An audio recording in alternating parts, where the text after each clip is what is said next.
opinions expressed on this show do not necessarily reflect those of the Barber's Chair Network, our great partners at HMB Media, or any of our media peers. We're just five idiots who love sports and love to talk shit.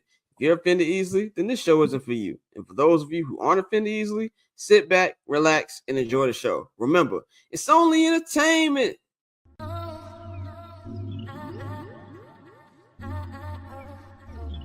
So cool. Triple double hat trick, I know the code too.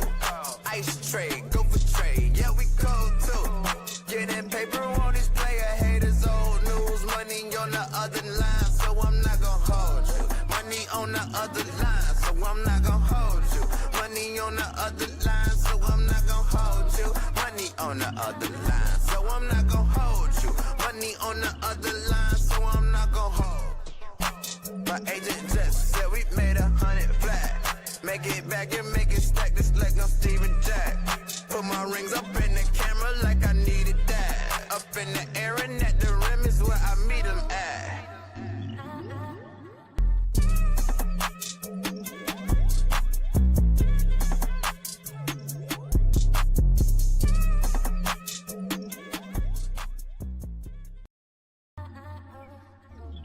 So cool. Triple double hat trick, I know the code too.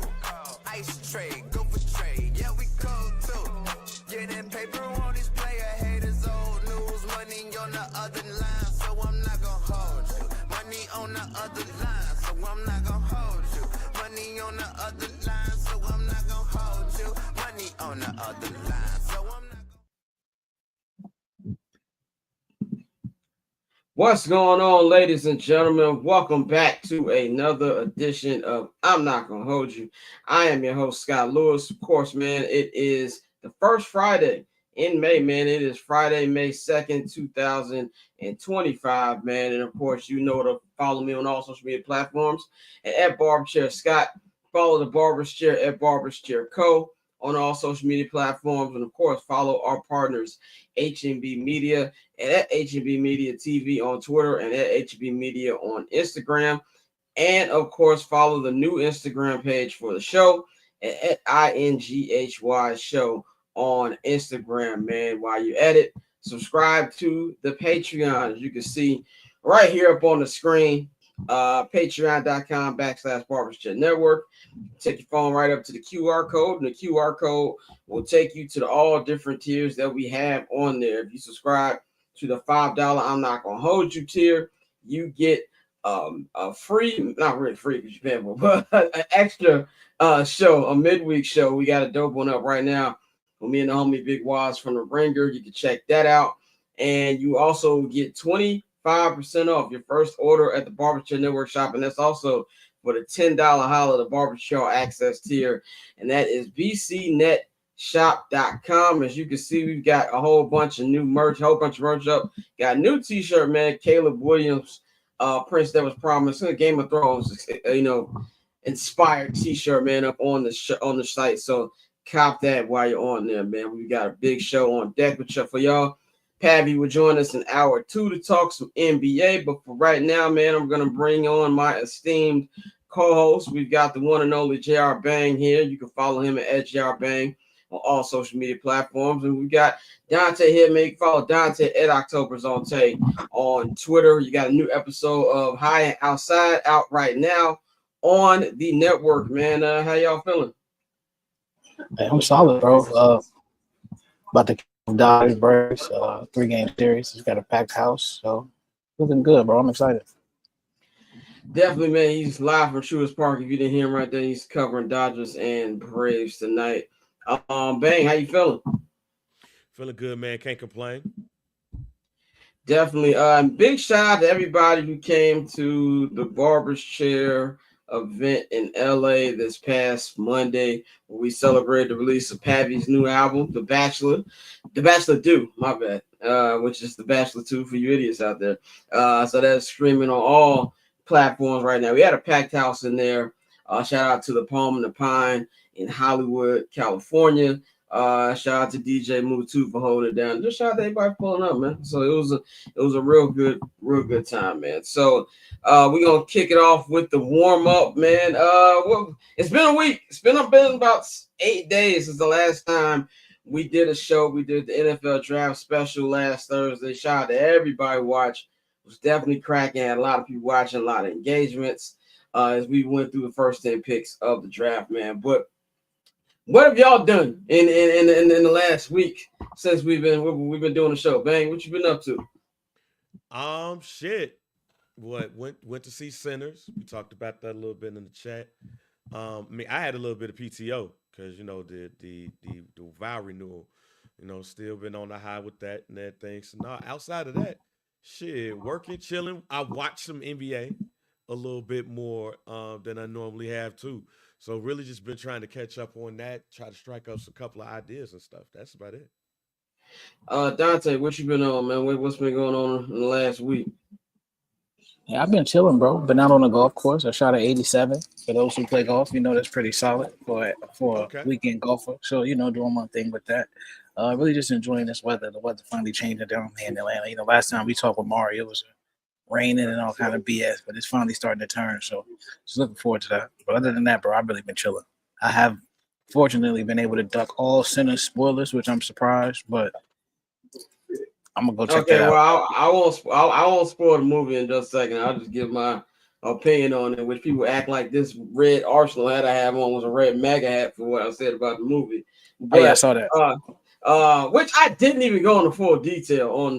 This is the text messages because y'all not gonna have Black Twitter get on my ass. But what happened? Well, basically what I did, man, we were putting together the event for Pav. We had a great event this past Monday. And I was out in LA. It was cold as fucking out there, like cold as hell. Like for whatever reason, you know what I'm saying? Like I was always gonna be warmer. No, it was not. It was very cold in LA, but just been trying to get back on my clock, you know what I'm saying? Because it's been a while since I've been out there, but the time zone had me thrown off. But that's what I want to get to the movie. So I've been to movies twice in the last week. I wanted to see a movie like a month ago. It was a movie with got the name of it. But anyway, I've been to movies twice in the last week. I saw Sinners on Sunday, and I saw Thunderbolts last night. And so that's my thing on this is just my opinion on both of these. We haven't done an episode of Cinema with the guys in a long time. If y'all haven't noticed, Joe don't really pod no more unless he's doing 70 Nights at Hallis, which I got to drag him to do that sometimes too. And that's the reason we haven't had a draft recap pod yet either. So it's not my fault. Just want to put that out there. But so everybody kept telling me, "Oh, you got to go see Sinners. You got to go see Sinners. It's a great movie." But the hype that I've seen on the internet, and here's the number one thing I hate too, which really don't have nothing to do with Sinners. I hate when people tell me what I'm gonna like. That shit just drives me the fucking wall. Because like outside of a very select few, you don't really know what I like. So in fact, people tell me, "Oh, you're gonna love this," which it just blew me. So everybody was telling me, like my brothers, "Oh, it's the best movie I've seen in the last 10 years." Everybody was saying you got to see it. And shout out to the homie Tiff. She does our event stuff. She's not even a movie person, and she was like, "Oh, I enjoyed it." Ooh. So I'm like, okay, well, this movie's got to be great. Now, first off, I just want to throw out there, I do not do horror movies. Yes, I am a pussy. Just want to also put that out there. Okay. You saved me. You saved. I know why you did that. I got you. I'm a self-admitted pussy when it comes to. I got chills when I first saw a Thriller video when I was a little kid. Okay, when I first saw the Thriller video, it scared the shit out of me. With the part, remember when Michael Jackson became the Scarecrow in the Wiz? Couldn't sleep for like a weekend when I was like 5 years old when I saw it. I'm very easy to scare. Having said all of that, I did not think this was a scary movie, but this was definitely a horror movie. People were giving me artsy answers. Oh, it's horror-like. No, nigga. If it's vampires, it's a damn horror movie. I'm not gonna spoil it because our brother Dante has not seen the movie yet. But when I went to the movie theaters, by the way, the Regal in Sherman Oaks, fine theater establishment out there. Just want to say that big good movie theater out there. It's a good movie. Don't get me wrong. I have no actual complaints about the actual movie. You know what I'm saying? I don't have any problem with the script. The only thing that was stupid to me was the post credit. Once again, I'm not going to explain why it was stupid to me because Dante is not saying the movie, but the post credit was kind of dumb as hell to me. Besides that, I thought it was a fine movie. I thought the cinematography was great. I thought Michael B. Jordan, this is his best acting job I've seen from him by far. I know the bar is low when it comes to Michael B. Jordan acting, but I thought it did great on that. What's his name? Ryan Coogler did great with that. And really, the whole cast was good. Haley Steinfeld was good. Delroy Lindo was good in everything he's in. My man from 8 Mile, I wish I knew his name. He was good in it. It's a real good cast. But I wasn't blown away when I left the movie theater. And then when I said, oh, it was cool, niggas act like I cussed their mama out. You know, there's, oh, no, you don't get it. And you don't know about the Jim Crow South. Nigga, I went to school, number one. Number two, I'm black and I have family members who originated from the South. And I've learned everything there is to know about Jim Crow down South. That has nothing to do with making a movie amazing and over the top and things like that. But this is also, I blame me. And this is why I blame me. Yeah, thank you, Derek in the chat. Omar Miller, who was an 8 Mile. He was great in that movie. I blame me because I usually don't look at internet reviews. But because I really had no intention to actually go into the movie to begin with, I was just going to wait for it to be on, video on demand and watching the crib. But everybody was just pushing me to the movie. I'm like, it's a cool movie. It's nothing I'm going to see again. But I think the number one thing for me wasn't even about people saying they've seen it 100 times. Art should be depicted in whatever way you want to depict it. But it's definitely not a deep movie. Like, I've seen niggas doing 8 tweet threads and da-da-da-da-da. These are the same niggas who think Kendrick Lamar's Malcolm X. Like, people who watching the Luther video and say, well, what? He got the red cover on the car, and that means deluxe edition. No, nigga. He's from Compton, and they just happen to like red out there. That's what that color means. But that was just my personal opinion. I thought it was a smooth, cool movie. Good movie. I didn't understand the overall hype of seeing it 8, 9, 10 times and things like that. But that's just me. But we need to start. I saw Van Lathan tweet something. He said, for those of you who didn't love Sinners, there's people who appreciate fine black art, and then there's y'all. See, that's the shit the niggas got to stop doing. Just because I don't love a movie like you did, all of a sudden I'm anti-black, stop it. And to an extent, this is what niggas was doing with Shedeur Sanders last week. I feel the Shedeur Sanders thing was more about the NFL trying to teach Dion a lesson more than it being a black thing. So that was just my opinion on Sinners. Now, Thunderbolts last night. Saw Thunderbolts, really, really good Marvel movie. I thought that this was the first Marvel movie I've seen probably since Wakanda Forever where it was great front to back. And I know Deadpool vs. Wolverine was great, but I feel like that was more comedy style, and that wasn't really like they didn't change from the Deadpool formula. So what I mean by first Marvel movie in a while was just strictly like they were just in the MCU. Acting was fantastic. I thought it was really, really good. And they finally, there's actually connection to the upcoming Fantastic Four movie and to the Avengers movie next year. Because a lot of people wonder what's coming, why it feels like there's no Avengers movie coming. Once you watch that, it'd be great. So that's just my personal take. I wasn't disappointed by either movie. I just didn't understand the hoopla about the first one. Now, Bang almost cussed me out when I said I didn't really like it like that. I'm gonna give him the floor. I did not almost. Well, first of all, I did not almost cuss him out, ladies and gentlemen. Quite honestly, I don't give a shit. Like, nah, and not in a bad way. See, that be y'all problem. Y'all probably be listening to hype and be like, oh, I gotta watch a movie. No, listen to the hype and get you killed. Like, so no, I had a couple of people that I know that I trust when it comes to movies say that they love the movie. So my wife, who does not do horror at all either, I convinced her to come watch it with me, and she's my gauge. And she loved the movie, and I loved the movie too. I thought it was a great, enjoyable movie theater experience too. And it is deep. It is a lot of deep undertones into it. Like, even when it comes to some of the smaller things that you will see that lead up to some of the big things. However, I'm not one of those people that's gonna get my journal out and start dissecting everything that's going on. Like that's not me. My father, they me for those who are in the Delta, this takes place in Clarksdale, Mississippi.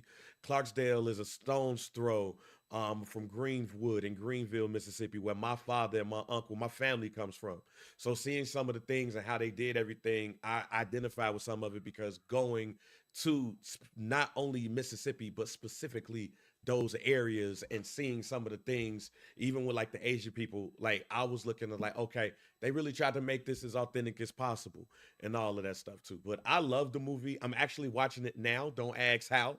Oh, But I'm illegally. actually watching it right now while this is going on. But I'm not one of those people that try to tell people I'm smarter than the average bear just because I like the movie. Like at the end of the day, you like what you like, you don't like what you like, and it is what it is. I hate those people that try to give you a thesaurus. I mean, not a thesaurus, a thesis on why something is excellent and try to make people feel stupid. Like, no, you like what you like. Hey, send me that link, bro. Bro, send me that link. It's not a No, link no, actually, nigga, you go but I got support to get the black art. password.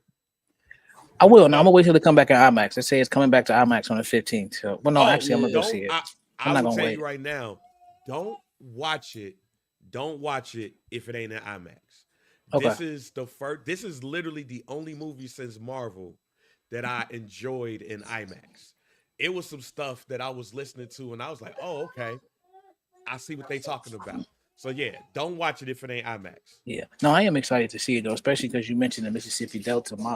My grandparents are from Pantherburg, Mississippi, so right in that same area. So when I saw heard they were talking about like the Choctaw Indians and all of that, I'm interested. Like I like when movies do like the actual research about the area that they have it set in, as opposed to just how every movie about Chicago could be any random city. It's like they never do the actual research. So I was excited to hear that, but to your point, Scott, people always overdo it. I don't think that'll ever change.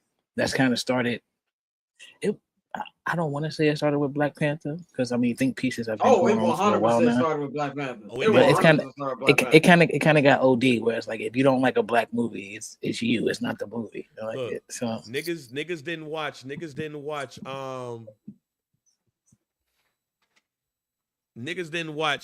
the Right Thing and start, doing a whole bunch of think pieces and shit about how this movie no and that movie had all of that. So like no, that started with Black Panther. And also one thing that I learned, especially the biggest reason why I don't follow hype, I just like what I like and all of that, is because I think a lot of this is because people want classics in their own era.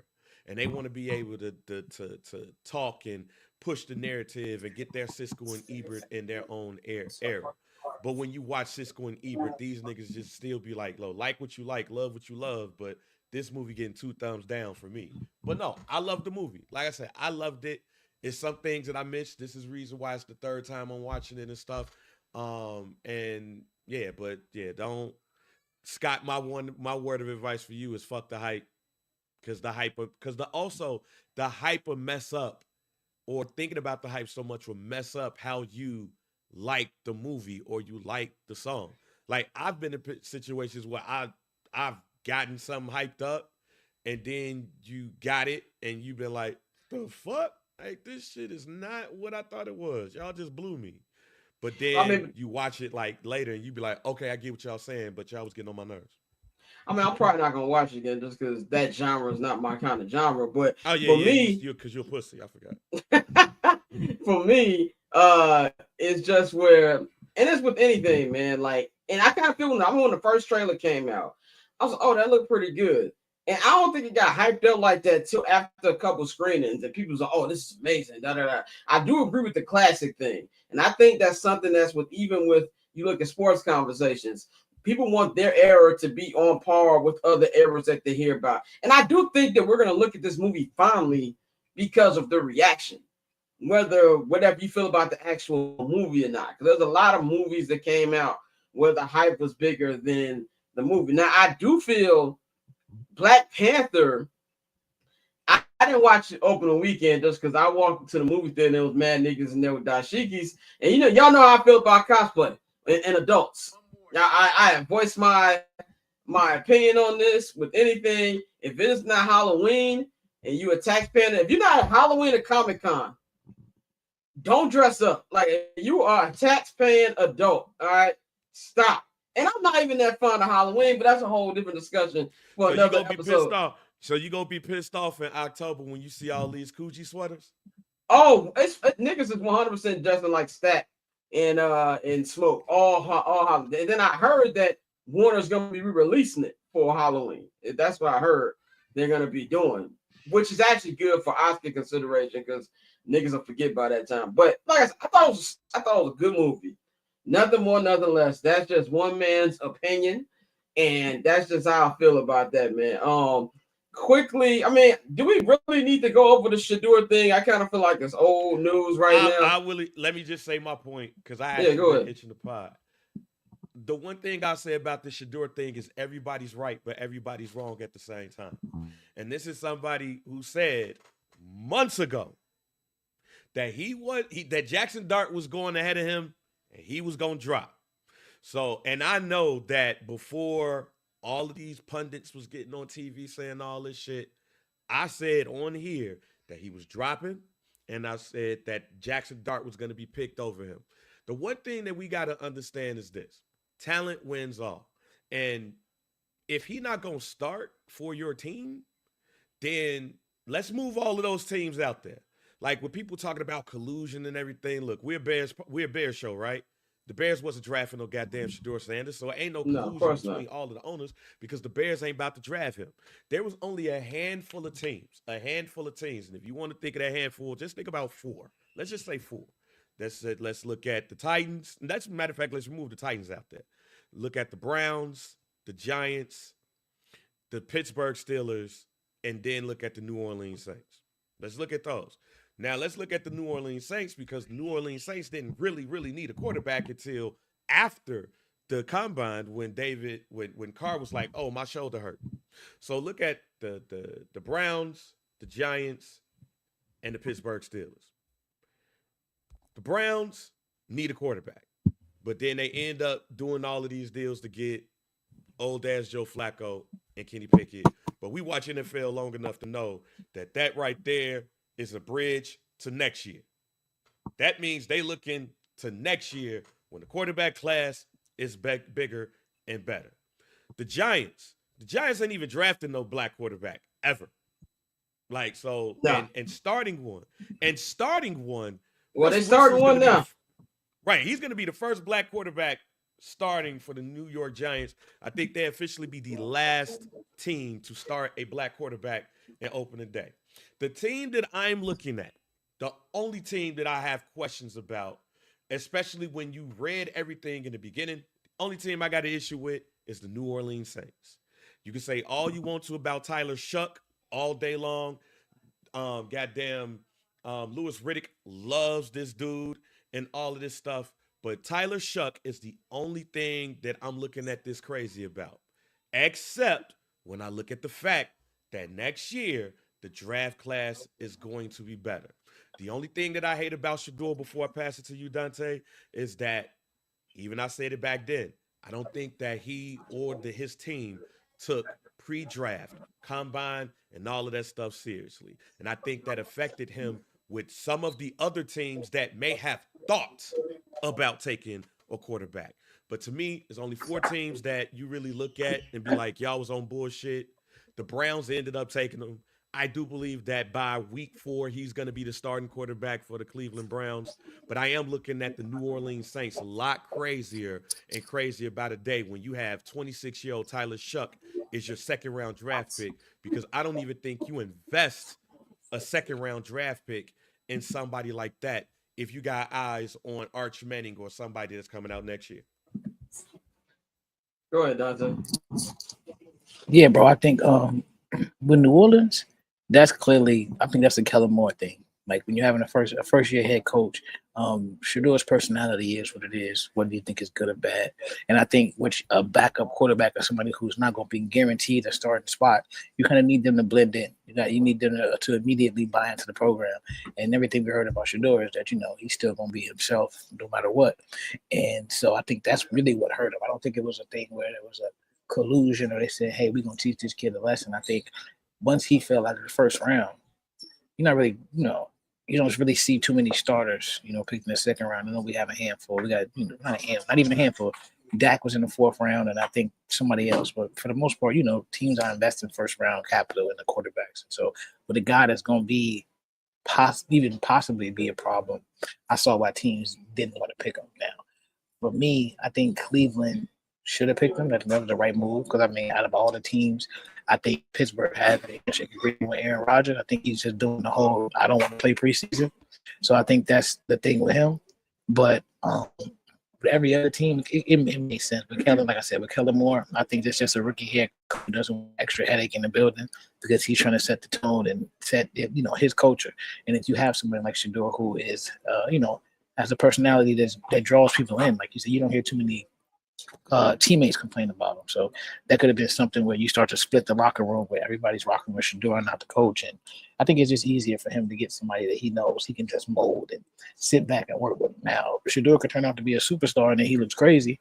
But that's the risk that a lot of teams are willing to take. It's like teams at the end of the day want to win their way. It's not about, just getting the best talent in there all the time. So like I said, once he got out of that first round, I wasn't surprised. So I still think he'll end up being the starter in Cleveland. He fell to the best place.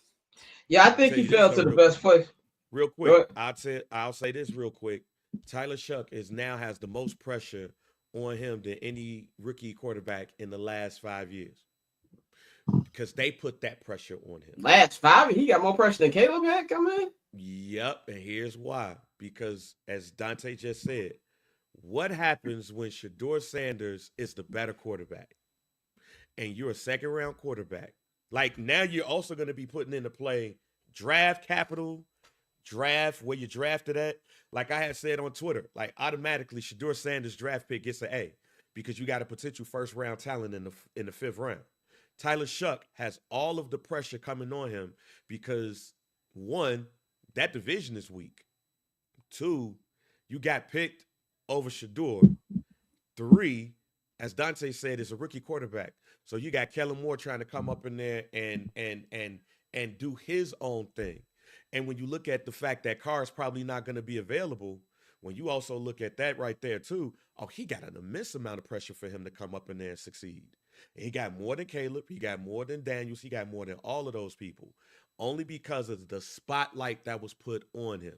The best thing that could happen for him is that he's actually somebody that's good. Because when he's not, and just so happens that not only Shedeur starts early, but he's good and he keeps the Cleveland Browns above water. And you have the New Orleans Saints that's out here that's Huff. And you got Arch Manning that's also hovering above you if he decides to come out. But you got Arch that's hovering above you. His granddaddy was drafted by this team. Your family is from there. Tyler Shuck has all of the pressure on him. Shedeur has no more pressure because he could be replaced. And he's a 26-year-old quarterback too. He could be replaced very soon. Shedeur 26? No, Shuck. It's 26. I'm about to say. I'm like, Shuck is 26. It's like, I get what you saying. Succeed. I think for me, what I said on TikTok. So since we didn't have a show last week, we didn't have like a time to talk about it, and I wanted to just get my opinion out on social. So I recorded like a little TikTok video that guys. I ain't gonna lie, Shedeur Sanders was a good topic to talk about this past week. That reel did pretty good on both Instagram and TikTok. But TikTok, boy, I had so many people call me a race baiter. I clearly said in the video, I don't really think this is about race. that was one of the first things I said in the video. I still think this was the NFL trying to teach Deion a lesson. And maybe Shedeur did not handle the pre-draft process correctly. I have no idea. I will say this. I believe the Brian Daboll story. I do not believe that he was answering FaceTime calls during the middle of meeting with coaches and GMs.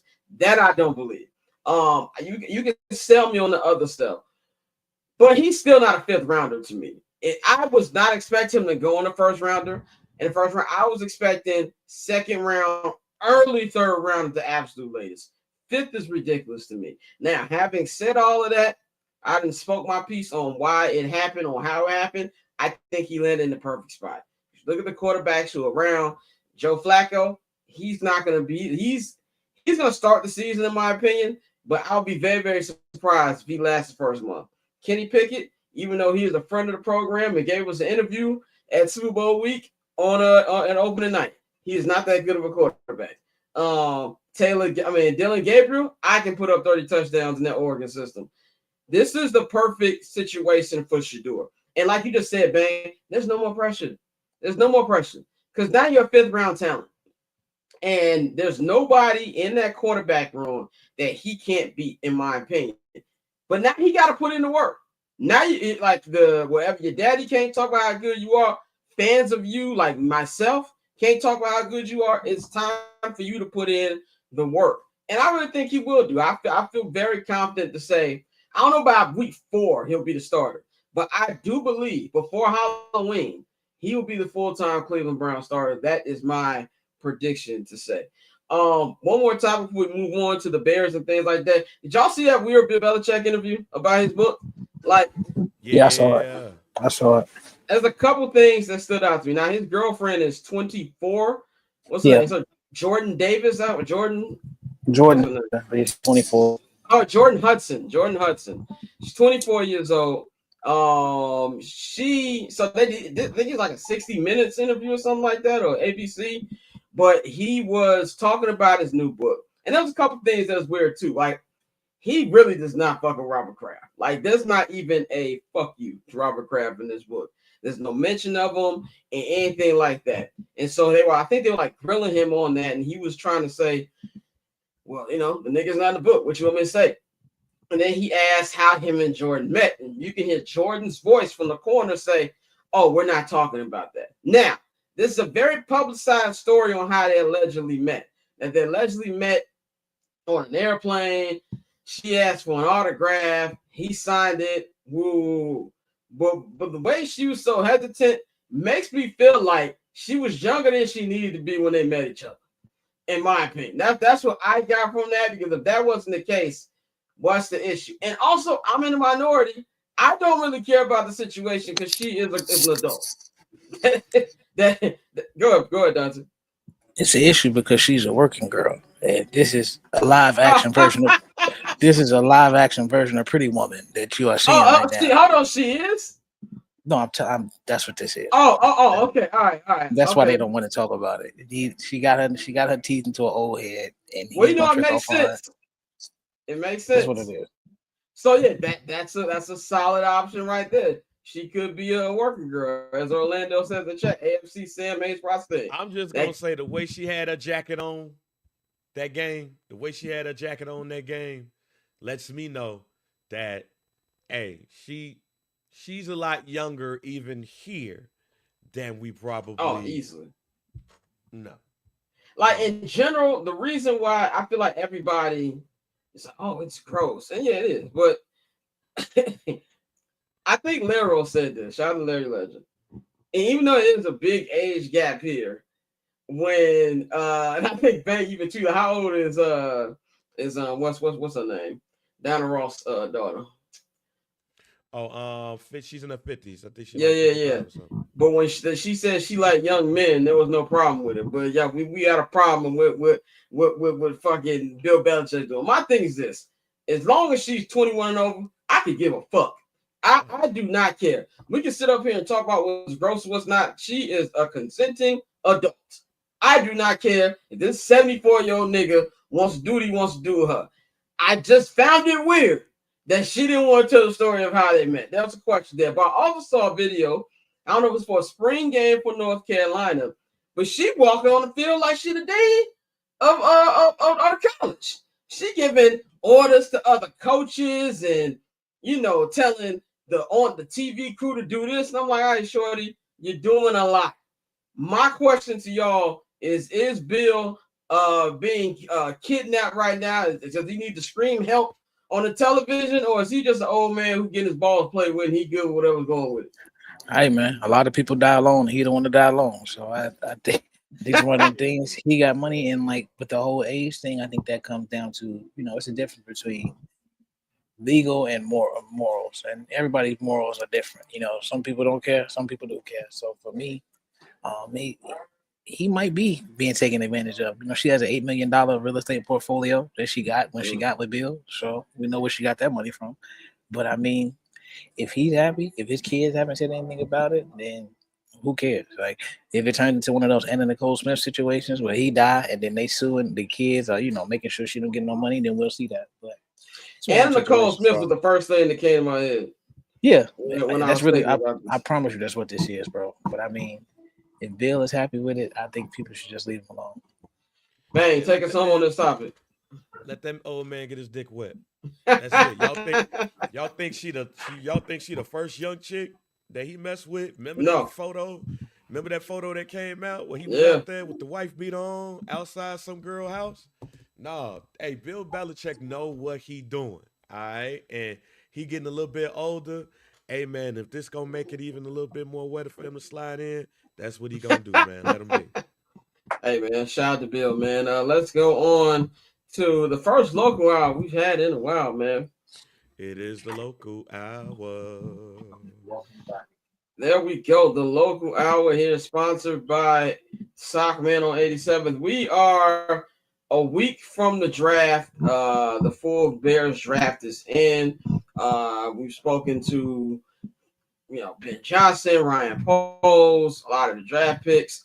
It's been a full-on media thing, man. And rookie minicamp starts this time next week. The first practice will be wrapping up. I will be hitting up at least one of the practices. I'm not doing a full weekend, but I will definitely be there for the first one on Friday. And then I'll recap it on the show the same day, man. But I'm just going to go over the list of the draft picks that happened, and we're gonna give our opinions on these things, man. So the first draft pick for the Bears at pick 10 was Michigan tight end Colston Loveland. The second round pick, we were hoping that they get one of those Ohio State running backs. Patriots grab one, another team grab one. Then both of them niggas got off the list very, very quickly. But the Bears got, in my opinion, the steal of the draft.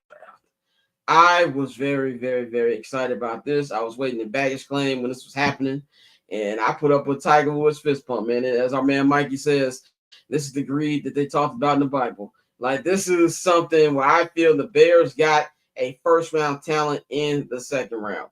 So I'll get to more about that in just a minute. But they also drafted Shamar Turner as a defensive tackle, Zai Frazier, a DB, Ruben Hippolyte, 2. The second, he is a linebacker. Kyle Managa, Kyle Managa, I don't know how to pronounce the nickname. Running back. Luke Newman, offensive lineman, and Ozzie Trapilio, offensive lineman as well. Just my thoughts on this. I thought that the Bears covered everything outside of running back. But the reason I'm not really losing sleep about that, because obviously they tried. Ryan Poles and his media availability said that they tried their best to trade up to try to get an Ashley Genty, and also wanted to get a back with their first 2 picks in the second round, but said that a lot of their picks to trade, a lot of their deals to trade up were too costly, and then it just didn't work for them in either round to get a running back, man. Even though they did get Kyle, I'm not expecting much from him. It kind of sounds like Roschon Johnson will have a legit shot to be in this multi-back system. Now, we heard rumors about Nick Chubb, rumors about Dobbins from the Chargers. That could be a possibility. But I think that was the only thing that they didn't do. Colston Loveland, I laughed when the pick got announced, because I just knew that Bears fans would lose it. There's always been a conversation all year about who would be the better tight end, Colston Loveland or Tyler Warren. And to me, I didn't like it at first, because I'm like, okay, like tight end, like I didn't feel like that was a position of need. But I think it's very clear from what Ben Johnson said, and just looking at the draft, the Bears are not drafting. Really, the Bears told us for the draft. They said, we're going for best available, not fit. And that's what we saw from this. But my favorite pick is Luther Burden, The third, I think he's going to be awesome. The Bears haven't had a slot receiver who was good, and God knows how long. Maybe since Taylor Gabriel's first year when he was really, really good, that 2018 year, but it's been a minute, and I think that he is going to. Thomas in the chat. I'm late watching from the beginning, but Geno, the first black QB star for the Giants, they was on his ass for snapping Eli record. That is very true. But I think Luther's going to be great. Luther's going to be great.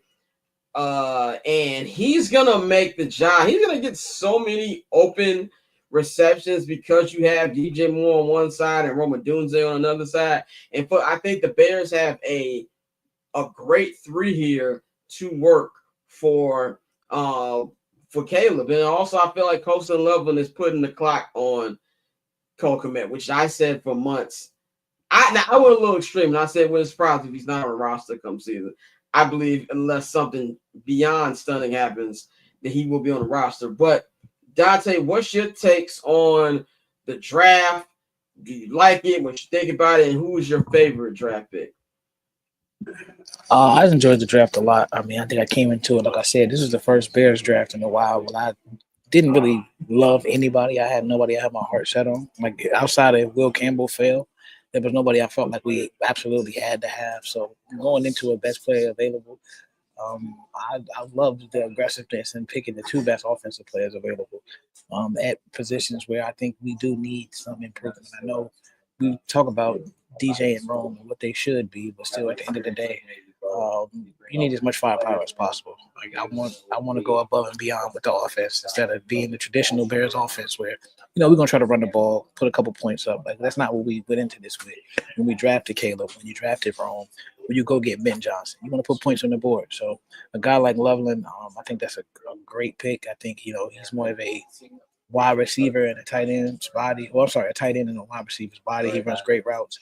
That's somebody that Ben can use. Everybody keeps talking about it won't be the same offense as in Detroit, but he will have similarities. So having like his Sam Laporta in Loveland and Luther Burden, I think like I agree with Scott. Like having somebody in the slot that can really do work is going to be a blessing for Caleb, really, because I feel like he didn't have too many layups out there last season. There weren't too many times where he could just, all right, I can go get 5 or 7 with this guy right here. And with Burden, that gives him another weapon where they can do that. My favorite pick was Trapolo. 6'8", 320. He's a brick wall. And I think, we talked a lot about they spent a lot of money on the offensive line, but I didn't want to just fall back on free agents. Even though I like the strategy and I like the people that we got, I still want to see them build and get some younger players. So getting Trapolo in there, and now he is at a point where I think he'll end up being a starter. And he'll probably. I like Braxton Jones; he was serviceable, but a guy like this with the consistency he has and not giving up a sack on that right side in 2 years, it gives them the flexibility to where if you want to try Darnell on that left tackle, put him back at right tackle where he's played, you can do that. Or if he sticks at left, you can leave him there. I wonder about the height being 6'8" on Caleb's left side, but I mean also that's his blind side, so. That could be a blessing in disguise. So for me, I love the picks. I think my favorite,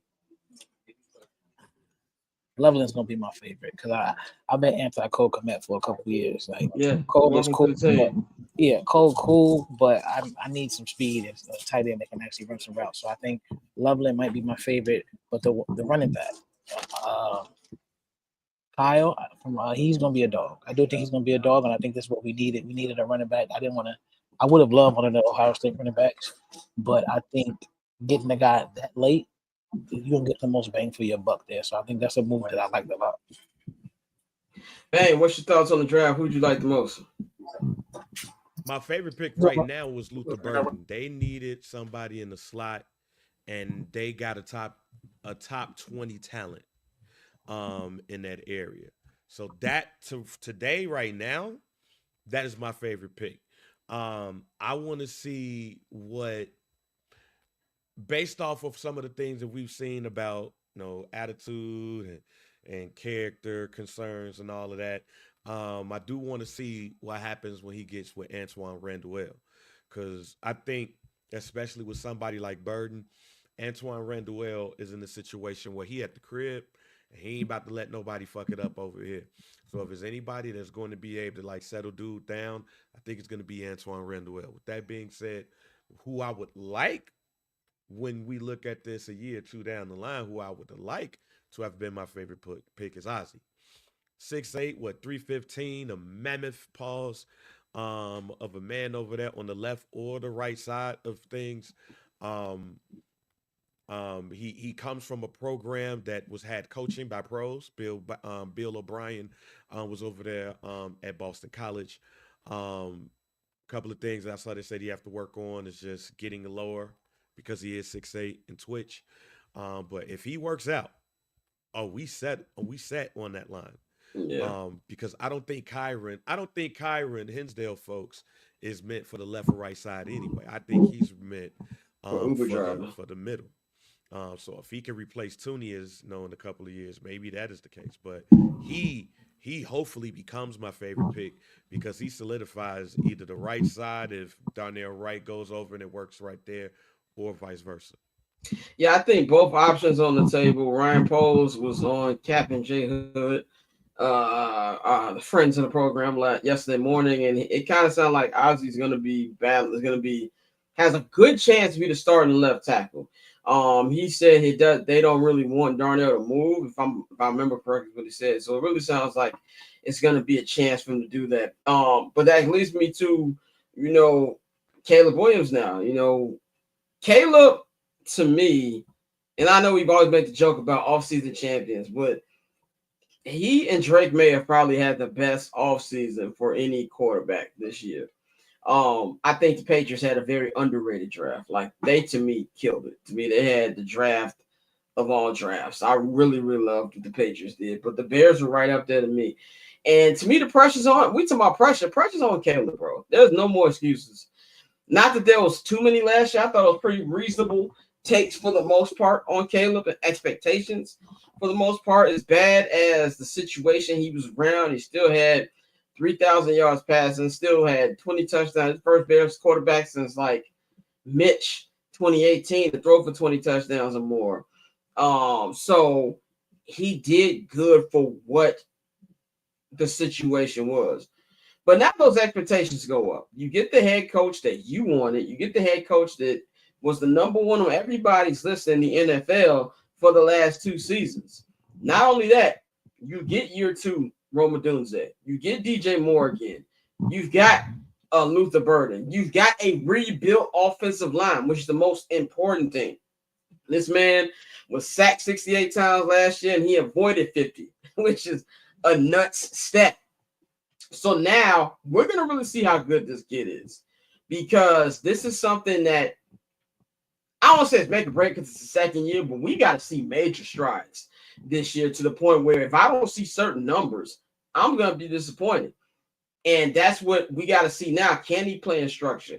What's he going to be? What's his work ethic going to be like? That was something that was questioned a little bit towards the end of last year. Even Ryan Poles bringing it up and saying that, we're going to give him a little pass. He's rookie now. Ryan Poles said on Captain J Hill yesterday that he has been in the playbook for the last month and a half with Ben Johnson. So that is intriguing to me. But I think with all of these weapons that he has and the new rebuilt offensive line, there's no excuse for Caleb to not go over there and have an incredible year if he's healthy.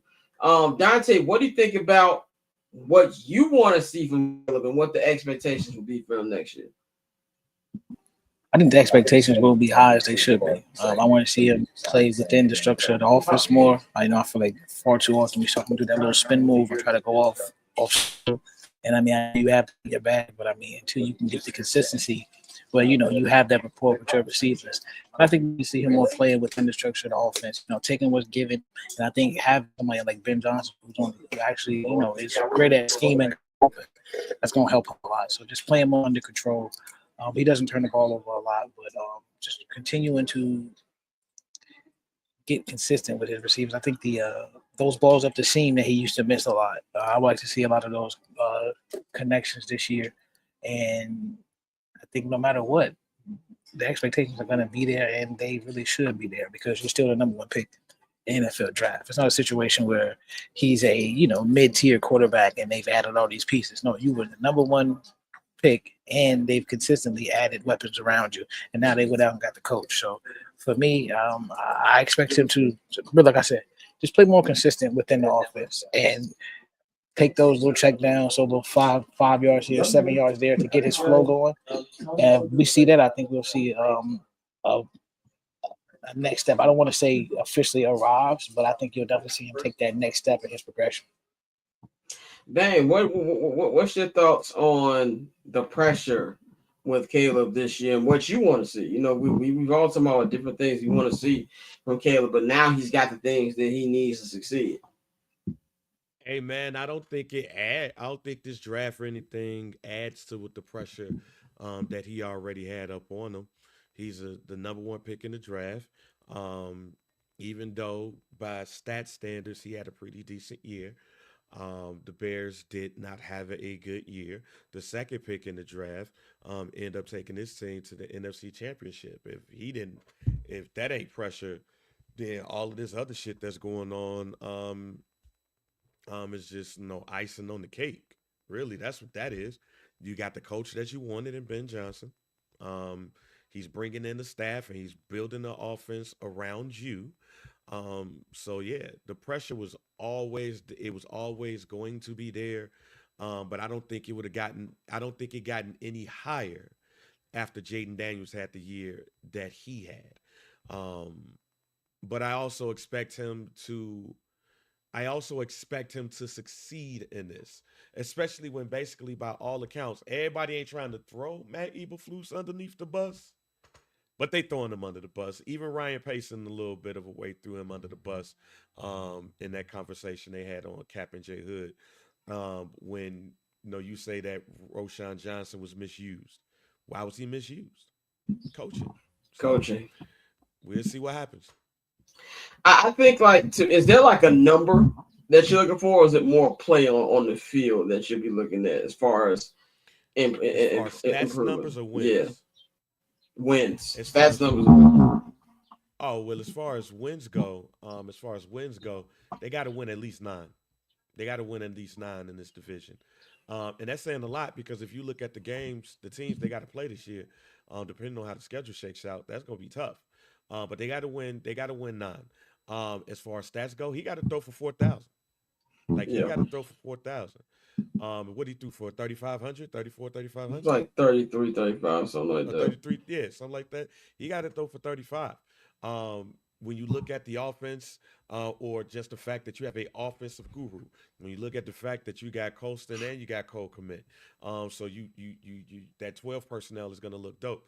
When you look at the fact that you got Luther roaming that middle, and you still got DJ, and you still got Romo Doomsday, you have a better offensive line there, and you have running backs that can catch the ball because you got Swift that's right there. You got Roshan that can do a little bit outside of the backfield, and even the rookie that they got can catch the ball and pass protect his ass off. So he got to throw 4,000, and they got to win 9 games. And depending on how the schedule shakes out, because it's not just the teams you play, it's the when you play them. Depending on how it shakes out, this could be a pretty big year for him. But I'm not going to jump out the body yet. He just got a lot of pressure that's on him. Yeah, and the NFL schedule drops May 14th. So we're about 12 days away from that dropping. Dante, is there any numbers you're looking at or wins total to look at, or are you just looking more about how he's playing the game? How he's playing the game. There was too many times this season where he clearly looked like a rookie, and I mean I know we expected that, but at the same time, my expectations were a little higher for Caleb because of where he was picked and everything around surrounding him being picked number 1. So just the way he plays, like I said, just the rhythm he has while he's on the field, not overthrowing, throwing ducks, not even ducks, but throwing the ball 100 miles an hour into the ground. Like we saw him skip passes because he was so amped up sometimes. So just like I said, I'm not really looking for certain numbers or wins. I think obviously I do want to see his numbers improve from last season, but it doesn't have to be a tremendous improvement as long as he plays within the flow of the game and the game just looks smoother. Yeah, I think on the win tip, I think 9 wins is very accurate. Like I've always said, this is not a 5-win team roster. It was more about coaching. He's got to win at least 9 games. And like you said, I want to see 4,000 yards and I want to see around 30 touchdowns. Show us you're that guy. And with the Ben Johnson, the weapons you got, to me, there's absolutely no excuses for this. I'm gonna have very high expectations next year for him, and I'm going to be tougher when grading him. Like I'm not I think it's one thing that Bears fans do, not just Bears fans. I think it's one thing sports fans do. We did it a lot with Justin. I am not babying this nigga this year. I did a little bit during his rookie year. He was rookie, learned the game. It's year 2. You got what you wanted. You got a full off season with it. I don't need to see it obviously right away. Like, I'm not expecting week 1 to come and these niggas is dropping 35 points. Like, no. I think an offense with new parts, new head coach, it's going to take a minute to gel. But I need to see stuff that I haven't seen before with him, man. And let's go to Ben Johnson, the head coach. Man, you saying for why you think Ben Johnson is a psycho. He reminds you a little bit of John Gruden, at least the football version of John Gruden, not John Gruden off the field.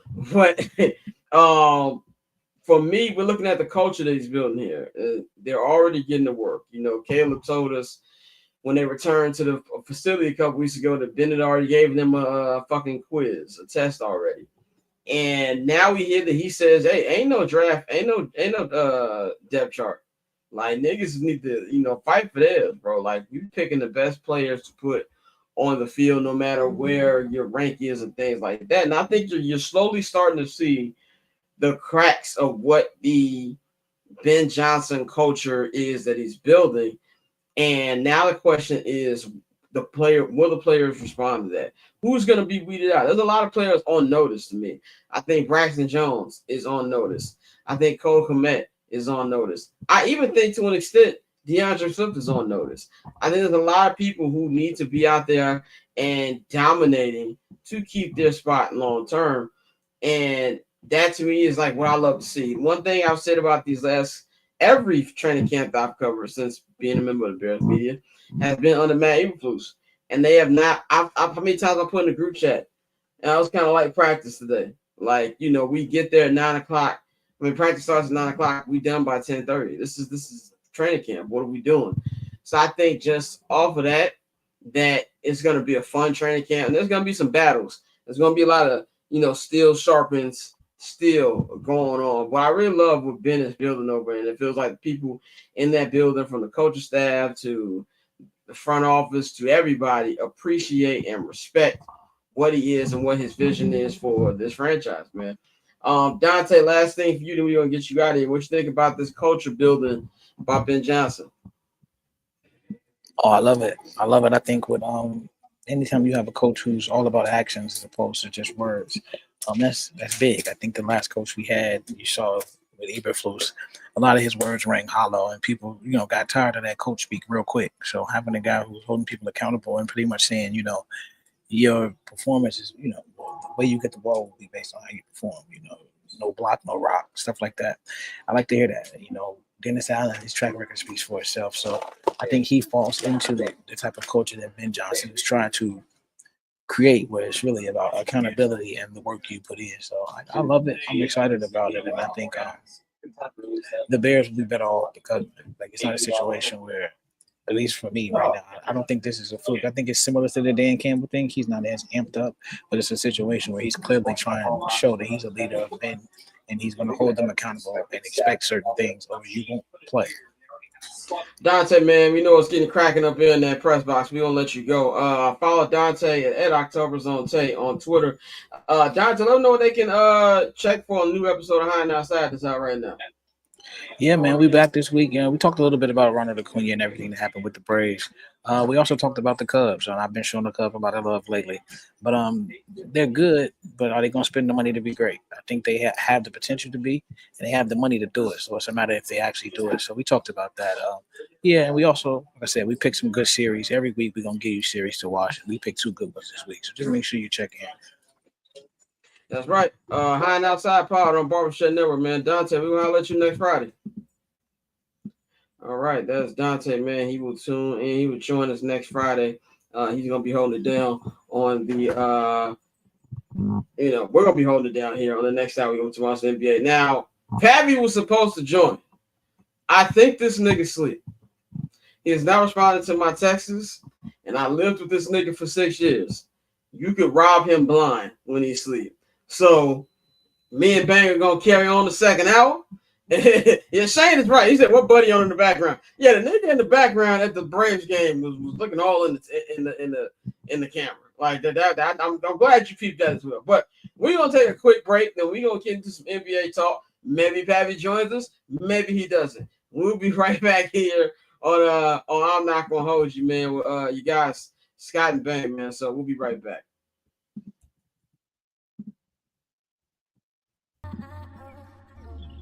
So cool. So cool. Triple double hat trick, I know the code too. Ice trade, go for trade, yeah we cold too. Getting paper on these player haters, old news. Money on the other line, so I'm not gonna hold you. Money on the other line, so I'm not gonna hold you. Money on the other line, so I'm not gonna hold you. Money on the other line, so I'm not gonna. And we are back, ladies and gentlemen. Shout out to everybody in the chat. About to talk some NBA playoff basketball, man. This has been a good playoff. I just want to say that I give the NBA a lot of shit, rightfully so, a lot of times. It's been a good playoffs. I just want to get. It's been a really good playoff. I think these next three rounds. I think the conference semifinals, the conference finals, and the NBA finals are all going to be good. So we're gonna get into all that. We're gonna get into the Lakers losing. We're gonna get into Anthony Edwards, preview this weekend's game. Before we got to do that, we gotta show some love to one of the greatest coaches of all time. That is the man, the myth, the legend, Greg Popovich, man. Pop officially stepped down today as the head coach of the San Antonio Spurs. He has been there for almost 30 years as the head coach of this team. He has been to so many finals. He has 5 NBA championships, man. He has coached so many legends, going from David Robinson, Tim Duncan, Tony Parker, Manu Ginobili, Kawhi Leonard. Like, he has been all in there, man. And that he is stepping down health reasons. So we're glad that Pop is around and kicking, man. We know he passed out at a restaurant a couple weeks ago. So I'm glad he's at least well enough to continue his role as the team president. And they hire a new head coach, their assistant coach, Mitch Johnson. I'm pretty sure he's a brother. I looked at the picture. Maybe we got to figure out what it is, but I think he just likes getting. But regardless, shout out to Mitch. Shout out to Mitch Johnson as the new head coach of the San Antonio Spurs. And there was also a new coach named today, Tomas Lasalo. He was the Grizzlies' interim head coach. He's going to be the official head coach right now, replacing Taylor Jenkins. He is the first Finnish-born head coach in NBA history, man. To me, this puts more pressure on our guy Tom Thibodeau because there's one job that might be open for Mr. Michael Malone, and that will be the New York Knicks when they get curb stomped by the Celtics. We'll get to that in a minute. My thoughts on Pop, man, real quick. I think Pop is, in my opinion, second greatest coach of all time. I know some people think he's the greatest coach. I have no problem with you feeling that way. One thing that to me, that my goat is obviously Phil Jackson. Obviously, I'm biased. Bulls fan. Kobe Bryant was my 1B favorite player of all time after Michael Jordan. So obviously, I'm biased with rolling with the Zen Master. But the way that he went from era to era to era, even after Kawhi left, these were still competitive teams. They even made the playoffs with DeMar DeRozan, and even seeing the early stages of him coaching Wemby was something that was great. And I think that his legacy is something that we're going to be looking at forever. And I think that his imprint on basketball and just his longevity, which is something that I would have to give him the edge over Phil. Phil coached a long time, but Phil was a guy who went from franchise to franchise. He's been with this team for almost 30 years and no other team, and moved up to the front office. Much love for Pop. And I just hope he's healthy too, man. I know it's been rough since he lost his wife, but new era for the San Antonio Spurs, man. Bane, what you think about the legacy of Pop and where the Spurs going to go here with the new head coach? I think it was either Bob Hill or Larry Brown that was the coach of the Spurs when he fired him and was like, "Yo, I'm gonna take over," and everybody was like, "Are y'all crazy?" And look what happened 30 years later. One of the greatest head coaches of all time, 5 championships. the legend that is David Robinson, the legend that is Tim Duncan. Now you got Wemby over there. Stephen Castle is your rookie of the year. There too. I mean, the legacy is unmatched, and he's not just one of the best coaches of all time. If you let people tell it, he's one of the best people of all time. Yeah, that too. When it comes to NBA too, like you see him constantly joking during games. They were showing the clip of him doing the hack and shack like 5 seconds into the game, and Shaq. I remember that. But then he was like, so it's the only thing that always struck me, and this is no knock on his legacy or anything. It's really where he was and where he won at. For him to be considered one of the greatest coaches of all time, nobody went to that team to go play for him. That team was homegrown, and I think that says a lot. Like, there was no free agent that was like, yo, I'm about to go play for Pop.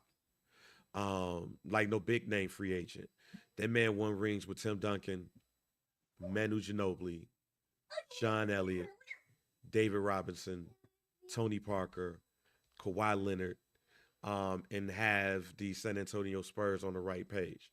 And hopefully Mitch Johnson works out because when you replace a legend, like just some of the legends that I can remember, like right off of the top, that was replaced. You have George Seifert, who replaced Bill Walsh. George Seifert won the title with the San Francisco 49ers. I think it was like 89, 90 season. They defeated the Denver Broncos. You have people like Jimmy Johnson, who's a legend in his own right, that replaced Tom Landry and ended up winning championships. But he also replaced Don Shula and did not win a championship. You have Tim Floyd, who they completely. Oh my God! I don't even start on Tim Floyd there. Like, they completely killed the Chicago Bulls at that time, so I won't put that on him. But at the same time, you replace the legend. So hopefully, Tomlin coming out the cower. Oh yeah, Tomlin coming out the cower. So hopefully he's along that line, the line of those people who replaced legends, and ended up being successful or even win a championship. And to me, the Spurs one of the most interesting teams over the next 5 years. You got the back-to-back rookie of the years with Victor Wembanyama, Stephon Castle, and now they got a guy that I love, De'Aaron Fox. They've got a really good young core there, and like you said, if this was baseball, they would have the elite farm system. If this was soccer, they have the elite academy. That's kind of what the Spurs are, man. So much love and respect to Greg Popovich, man. Now let's get to the NBA playoffs. The NBA Squabble-Offs, as I like to call it. This is what this year's playoffs have been. This has been a really good first round. It's not over yet. It will be over by tomorrow night. The Warriors and the Rockets are facing off in the Bay Area tonight. The Warriors look to close them out. And then tomorrow, Game 7 in the Mile High between the Nuggets and the Clippers. But there's been almost a fight every game now. And I love it. And not only do I love it, I love that the referees ain't been kicking nobody out. Ain't nobody got suspended. I thought I saw James Harden throw a punch on Sunday. Nothing happened. Double tech these niggas up and let's keep it going. That has been amazing. But what I saw Tuesday evening with Giannis Antetokounmpo had me in tears. First of all, Giannis is gone. We've been saying this on the show. Really, I feel for the last year. We've been personally on Giannis watch on I'm Not Gonna Hold You. And I will be absolutely floored if by the time that the Summer League starts, that Giannis is not a new team. You know how Summer League is low-key like the introduction for new teams. Like, they'll come see their new team play. I remember when LeBron first signed with the Lakers. He had the Lakers shorts pulling up when the Bulls got Zach and DeMar. It's like Summer League, at least the first couple of days, first weekend is like debut with new team week. He's going to be wearing new shorts by that week. Now, to me, I understood what he was coming for. By the way, Giannis probably has the best post-game press conferences after losing ever. Like, if we can just look in all time. I remember years ago when the early Bucks, it had to be like 2015 when they lost to the Raptors. And he was talking about DeMar. He had like 9 points. Like, it's just the way he talks that it's funny. who can forget about when they got swept by the Heat a couple years ago, and he was talking about there's no such thing as losing in sports. But then this past week, after getting into it with Tyrese Halliburton's pops, who is now officially banned from being in any Pacers home or away games for the foreseeable future, which is still going to be funny because I don't know if you saw the picture that all of the towels that's going to be on the everybody having the towels of the Cavs game says control your dad. Like those are the towels I saw. So he said dude turns the L into some inspiration. Yeah, that's exactly what Giannis does. And then it's like my favorite scene was him staring at Tyrese Halliburton's pops while he got that flag in his face. He looking like, I could kill this man. Like with one swing. And we were talking about this on the show too. When we were talking about which NBA players to squabble. I said it. I know Giannis got hands. He just looked like he don't want to use it. And that whole minute showed you his restraint that you got to give Giannis some love for. And then the way he palmed old boy's head. Don't palm my head, bro, on national TV. Like, I've been around Giannis. That nigga's bicep is stronger and bigger than my head. Like, that's a big human being. And then go up on that podium and say, I won a ring. That happens. There's a little bit of respect. And he's going into his immigrant thing, like you said he was going to get into, about I grew up this way, and we don't do it like this. I thought was incredible to watch. And that, to me, the fact that's going to be the lasting image, in my opinion, about his Bucks career is kind of crazy. But this was just something where it's inevitable at this point. Like, with this fallout, them just getting absolutely destroyed by Pacers. This wasn't even a series. It probably should have been a sweep. Then you got Dame. Dame tore his Achilles. He's not going to be playing a second of next season. To me, this just means he's out of. The question is, what team is it going to be? Bang, what's your thoughts on the aggression we've been seeing in this year's playoffs, this Giannis situation? How you think the summer's going to play out for him? Hey, man, in the words of Dwayne Wade, I love it. I love it. See, here's what blows me about the NBA. It's players, Adam Silver, the Players Association, goddamn TNT and ESPN.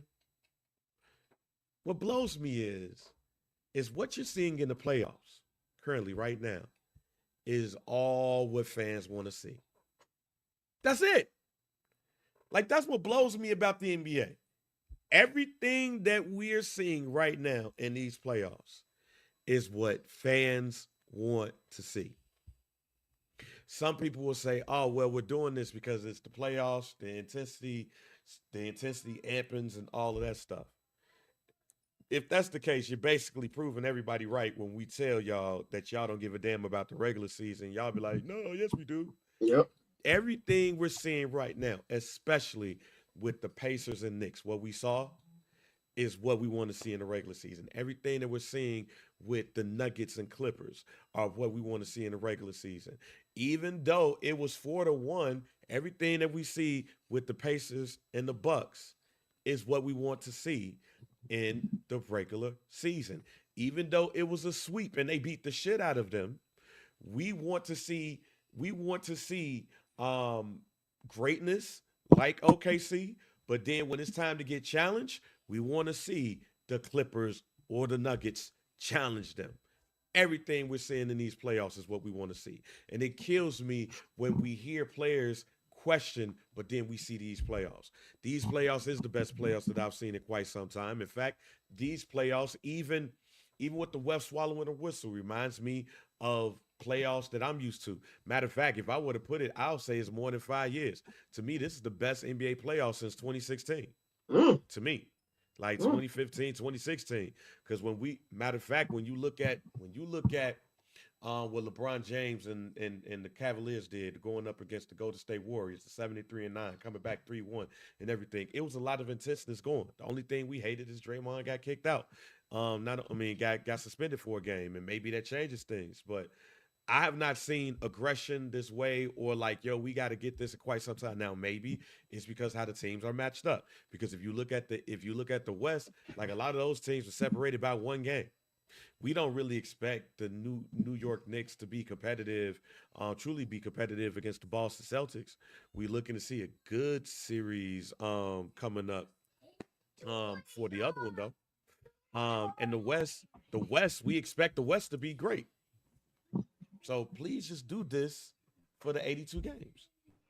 Yeah, I agree with you on that. It's like you're finally giving us what we want as basketball fans, man. And what I want as basketball fan more than anything is to watch LeBron, Raymond James lose. I would think after 20 plus years, you would think after 20 plus years that I would get sick of watching this nigga lose. I don't.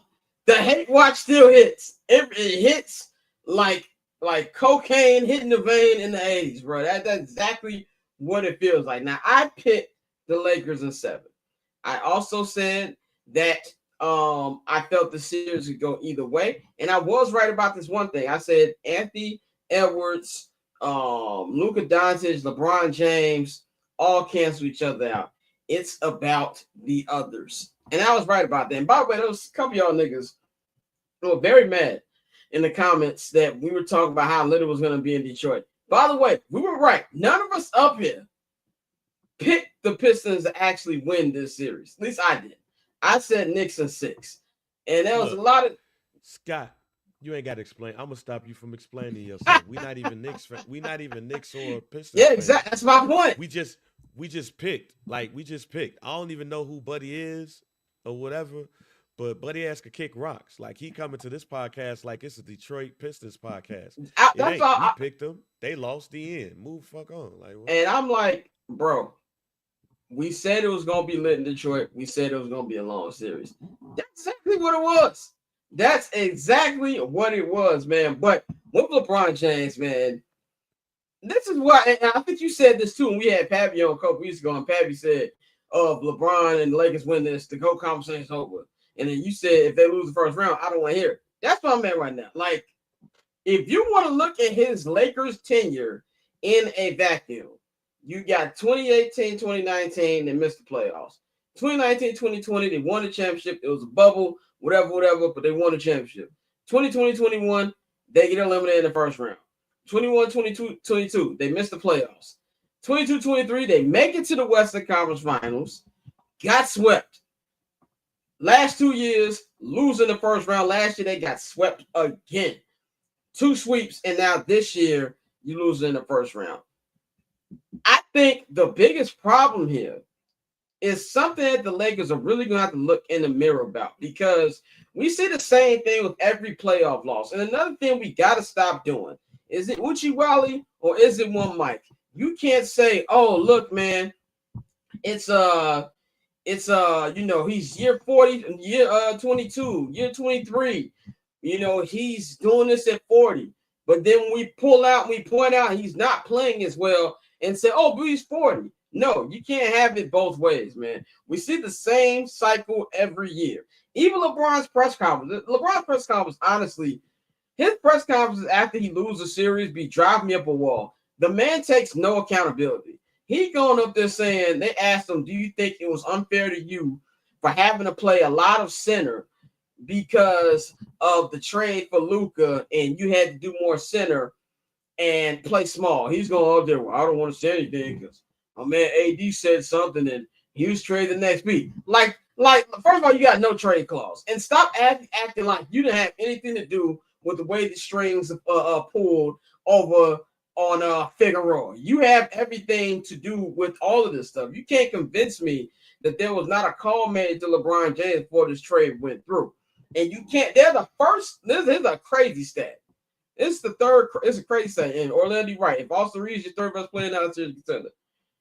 Through the illustrious history of the Los Angeles Lakers and the Minneapolis Lakers, this is the first time that they have been a 3rd seed and lost in the first round.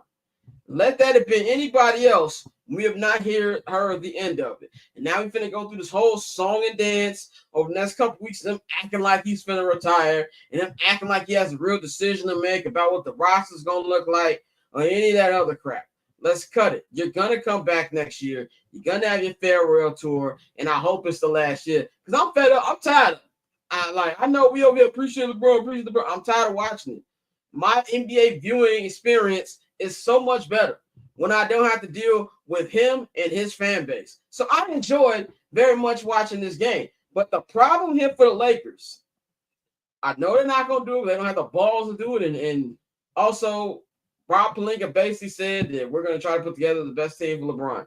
They need to try to find a trade partner for LeBron. Because if you're going to think long term, right? Think long term about where you want this franchise to go. And I'm not off Luka. I'm gonna get to Luka in 1 second. They got to get rid of him. He's gonna be getting paid $50 million next year off of when he picks up his option. He's not gonna take a pay cut. We pretty much already heard that from the Athletic. That's a huge chunk of money that you can use to build around this roster to tailor it towards Luka's strengths to get you some big men. That's what they need to do with LeBron. Now, when it goes to Luka is not absolved of any blame. Luka don't even be trying on defense, which is my issue with Luka. He looks tired all of the time at the end of games. And think about last year two's roster before they traded for Daniel Gafford and went out there and, got PJ Washington. That team was kind of sorry, and then they picked him up. While I still think that Nico Harrison was dumb for the trade, I still probably wouldn't have made the trade. I don't feel him, but I feel him at the same time watching the effort that man gives up on the defensive side of the ball. He'll take a long distance three, miss it, and they complain to the ref while there's a 5-on-4 fast break going on. That stuff can't happen. We can sit up here and talk about Nikola Jokic's bad defense, which is true, but one thing you can never say about Joker is that he don't try on defense. And that's my issue with this team, man. Like, them losing is not shocking me. Them getting beat down. The way that LeBron James is 2-12 in his last 14 playoff games. LeBron James had 3 points in the fourth quarter. We got to tell it like it is when it comes to this. We can't just be praising this man and saying, go this, go that. But when there's actual proof of him not doing enough, say, oh, well, he's 40. That don't roll that way for me, man. Bang, what's your thoughts on this loss? Everything with LeBron and just how the Lakers went out. Well, look, like I had said, the biggest concern that I had with the Lakers is that they didn't have no dogs. And they had no dogs on the team. And I hate to say this, and LeBron James fans, y'all might get mad at me. But at this point in his career, LeBron James is not a dog. And do you want him to be? No.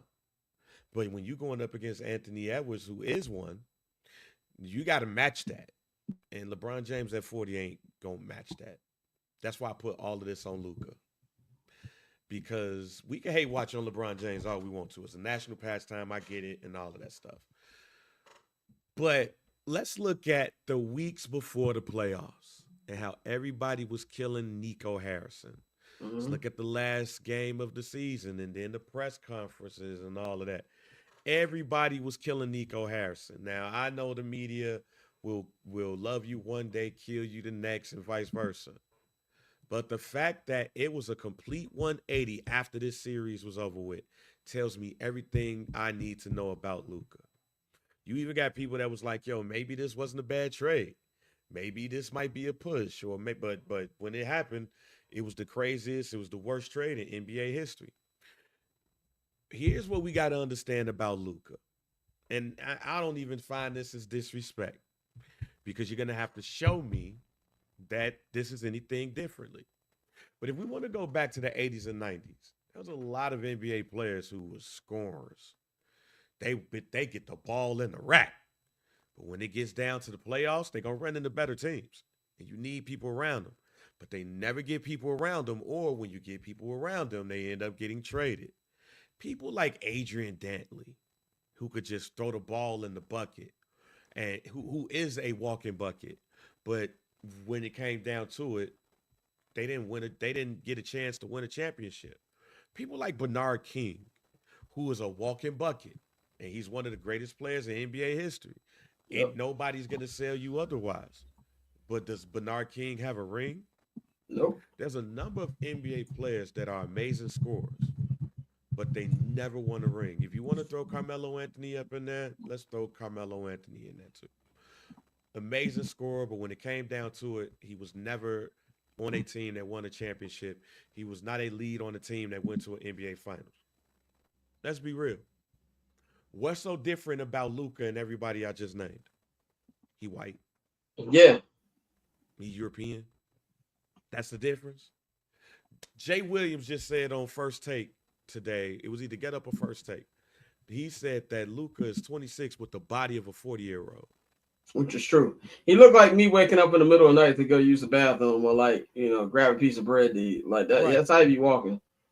And for somebody who plays the wing, you could get away with that if you Jokic. But he got a ring. And not only do he got a ring, he be having Got 3 the best games MVPs. of all time. Yeah, he got 3 MVPs. Luka has none of that. He has none of that. So now that this trade has happened, I ain't gonna front. I think a lot of why this has changed too is because people actually like Nico Harrison. He has friends in his business, and friends in his business for sure. don't want him to see.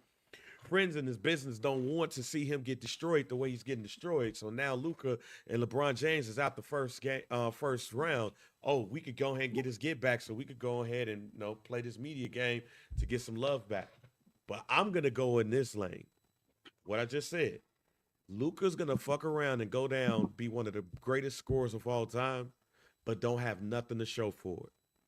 People like, again, Alex English, Adrian Dantley, Bernard King, Carmelo Anthony. These are players that are in the Hall of Fame. Dominique Wilkins. These are players that are currently in the Hall of Fame, but they don't have a ring to stand for it, and they barely got a conference final to stand for it too. And that's what Luka's gonna be. And if you are a GM, if you are an owner, you have to think about it in this way. Do you want one of the greatest scorers of all time on your team? There's going to be no ownership that says no, except for the Dallas Mavericks. So on their end, they got to prove out that this is right. But for the Lakers, I got a question for you. Do you think this is going to change the way the Lakers think about their long-term commitment to him? Because he has not signed an extension.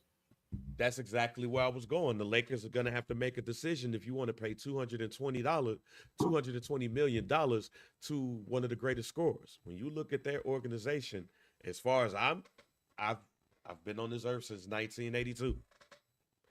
All I know is either the Lakers having a star and winning championships, or the Lakers being Huff.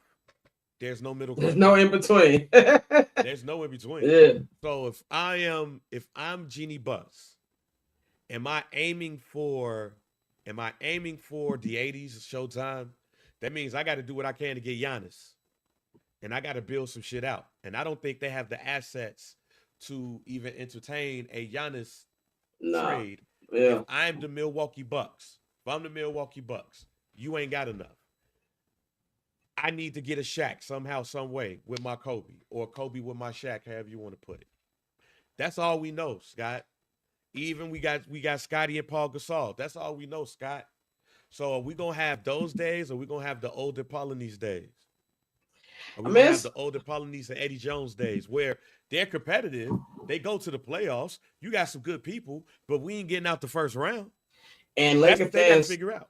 Laker fans hated that era. Like, it was fun, but that era made Magic lose. Remember, Magic came back, coached them for a little bit. Yeah. And he was telling, I don't know if you saw the Laker 10-part documentary that came out, and James Worthy said, hey, he took us outside. And he's like, you see all these palm trees look good, don't it? He said, keep fucking with me, you're going to be in Cleveland.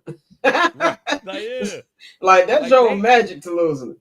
Yeah, like Jeannie Buss is going to have to make a decision. And in making that decision, what do you want? Do you really want to continue this legacy and win championships? Or do you want to keep a competitive team and keep, what's that, crypto.com arena full? You're going to have to make that decision. That when they make that decision is going to be made on two things. What you do with LeBron James and what you do with Luka. Yeah. You can, and I agree with you. Like, I totally agree with you. They need to make a decision. The decision to be made is LeBron James. He got 2 years. He got 2-3 years max. So anything you do is you're planning for that. But here's the thing. Even if you say 2-3 years max, their window to win a championship is 4. Yeah. When you look at the age of Luka and the way he's shaped right now, their window is 4. If this is the road we going to, Luka's going to go the Carmelo Anthony route. So here's the thing here's the conversation the part of the bigger conversation that I think the Lakers need to have. And that is, how do we want to get the players that we need to get? You got Austin Reeves, you got Rui, you got you got not Jaden McDowell, about to tweet. But you got a couple of first round picks. You got Darn Connect. You say I ain't worried about him. I ain't. I'm just thinking about the players that we've seen in the playoffs actually do something, right? I got you. And you got some first round picks. Who is that attractive to? Nobody really. I don't but think you know, that's the funny attractive thing about the Lakers, it's like they always find a way to offload a package that nobody should accept to get something good. But see, here's where the Giannis thing come in. And if I am not only the Milwaukee Bucks, if I'm the league, the Lakers that put themselves in the chokehold, they back themselves in the corner. If I'm OKC, that's where if I'm Milwaukee, I'm only talking to OKC. They got players, they got picks. You're not letting Luka go. Look, I know all of this shit that they say about Luka, talking about, hey man, he won him, he got them a ring, so he gave them what he needed to give him. Now do right by him. I'll do right by you, but I'm not taking a lesser deal to do it. If I'm Miami, if I'm LA, I'm going to give you a deal. I'm going to throw something out there. But if I'm Giannis, if I go to that team, I'm only around palm trees and new pussy. That's it. If I go to LA, I go to Miami to get what you have to give me back. Tyler Hero will have to come back in a trade. He's going to have to come home. I don't think Tyler Hero wants to come home, ladies and gentlemen. I think the Giannis potential trade, to me, I don't even think it's going to be about current talent. Because like you just said, like, even though Giannis is going to be 31 this year, like, I'm trying to even think of a team that could, outside of OKC. OKC, to me, is the only team where they have enough everything. Team. But even if I'm Sam Presti, do I want to gut all of that for a Giannis? Here's the best part of OKC. Gut what? You're not trading Shy. You could trade one of the Jalen Williams dudes. You got a boatload of picks. Even if you want to trade Chet, trade Chet. Trade him. You still got assets. Assets. And that's why from the Milwaukee Bucks, that's the only team that I'm talking to. So if I'm the Milwaukee Bucks, and that's the only team that I'm talking to, because I told the Lakers you ain't got enough, and you can try to swing a 3 or 4 trade deal all you want to, it's still probably not going to be enough. Even still, you don't have enough for me. And yeah, you could probably get one if they just so happen to keep LeBron, Raymond James. You put him, Giannis, and Luka together, you better win some shit. But you've gutted your team right after that when LeBron James say it's over. So if I'm OKC, okay, we could talk. If I'm Milwaukee, if I call him, but if you trade him to the Knicks, you got to gut it. If you trade him to the Bulls, you got to gut it. If you trade him to LA, you got to gut it. This is the first time, basically what I'm getting to, is this is the first time in quite some time where a big name has come up. And I don't necessarily think that person's going to get what they want if it's a big market team. I 100% agree. I don't think Milwaukee's going to get what they want in this package unless it was OKC. And I really think OKC, if they don't win the championship this year, I could see them more inclined to doing a deal like that. If they win it, that takes another team off the board, because then I don't see Sam Presti making a major move like that. And even let's just say a team like the Bulls, right? The problem for the Bulls is the price is going to be double because you're in the same division. I don't think they want to trade this nigga in the same conference. Nevertheless, the same division. They want to see that nigga 4 times a year. So to me, that's even tougher. But how much you on that? The Lakers, to bring it all back to when we were saying, the Lakers, I would tell LeBron, I know for a fact this is not going to happen. I'm going to tell you what's going to happen this offseason. Y'all said 2. You said 2 or 3. I think he's retiring next year. I would be stunned if he retired this offseason. But from the way that Dwayne Wade talked, from the way that Rich Paul has talked when he's been on Pat McAfee, from the way Shams has talked, from the way Wendy and even Melo said this on 7 p.m. Brooklyn. They think that next year is probably going to be his last year. And the fact that the All-Star game is in Los Angeles, and even though I know it's going to be at Intuit in Los Angeles, to me, that's the perfect way to he can get his, as much as whatever I feel about LeBron, his well-deserved farewell tour. If there's anybody on this earth who deserves a farewell tour, it is LeBron James for everything he has accomplished. Go to the All-Star game in the city that you playing in, and if he is a Laker next year, do you know that this is gonna be his longest tenure franchise? Or tied with the Cavs? Basically, LeBron James and Lakers would be Kurt Angle and TNA. Yeah, right, exactly. Exactly. And I'm trying to think all the time over here, low key. I'm trying to do the math. Yeah, it'd be 7 seasons. So yeah, that's crazy. So that to me, it's gonna be real interesting. I think Giannis is gonna go to a team we don't expect. Like, it's gonna be a random squad that's gonna happen. But for the Lakers, man, they gotta figure a lot of things out. I think a lot of things they have to figure out more than they thought they was gonna have to figure out this season. But let's talk about the nigga who sent him home. My man, Anthony Edwards, man, aka Randy Orton, the legend killer. This is his second legend he's taken out. He took out his idol, his favorite player ever, Kevin Durant, in the first round of the playoffs last year. Took out LeBron, and he could be 48 minutes away from facing another legend, a guy he looks up to, and his fellow Team USA member, and that is Stephen Curry. Man, what can I say about Ant, dog? Like, this has been considered an up and down season for the Wolves, but if you've really been watching the last couple months, this team is not the 6th seed that their record entails. As we've been saying, this is a team that we know seed 3 to 10, seed 3 through 8 have been separated by like 2 games. They could have been higher than what they are right now. And this is a team, even if you look at the Knicks, right? This is one of the few trades to me where it worked out for both teams. Cat, perfect for the Knicks. Julius, perfect for the Wolves. I was just waiting for the Julius fuck up this series, and it did not happen. But even though Ant had a terrible game 5, he has been lights out this entire series. Game 3 and 4 going head-to-head with LeBron has been crazy. And I know he says he doesn't want to be face of the league, but if you look at the commercials, Adidas is doing a full-on Jordan, Kobe, LeBron commercial push for them. He's got Ice-T in this commercial. They're doing the whole Law and Order thing, and that's been real dope to watch. Even had him at the game. To me, he's being forced into the conversation for face of the league as he's taking out LeBron. And I also love LeBron telling him.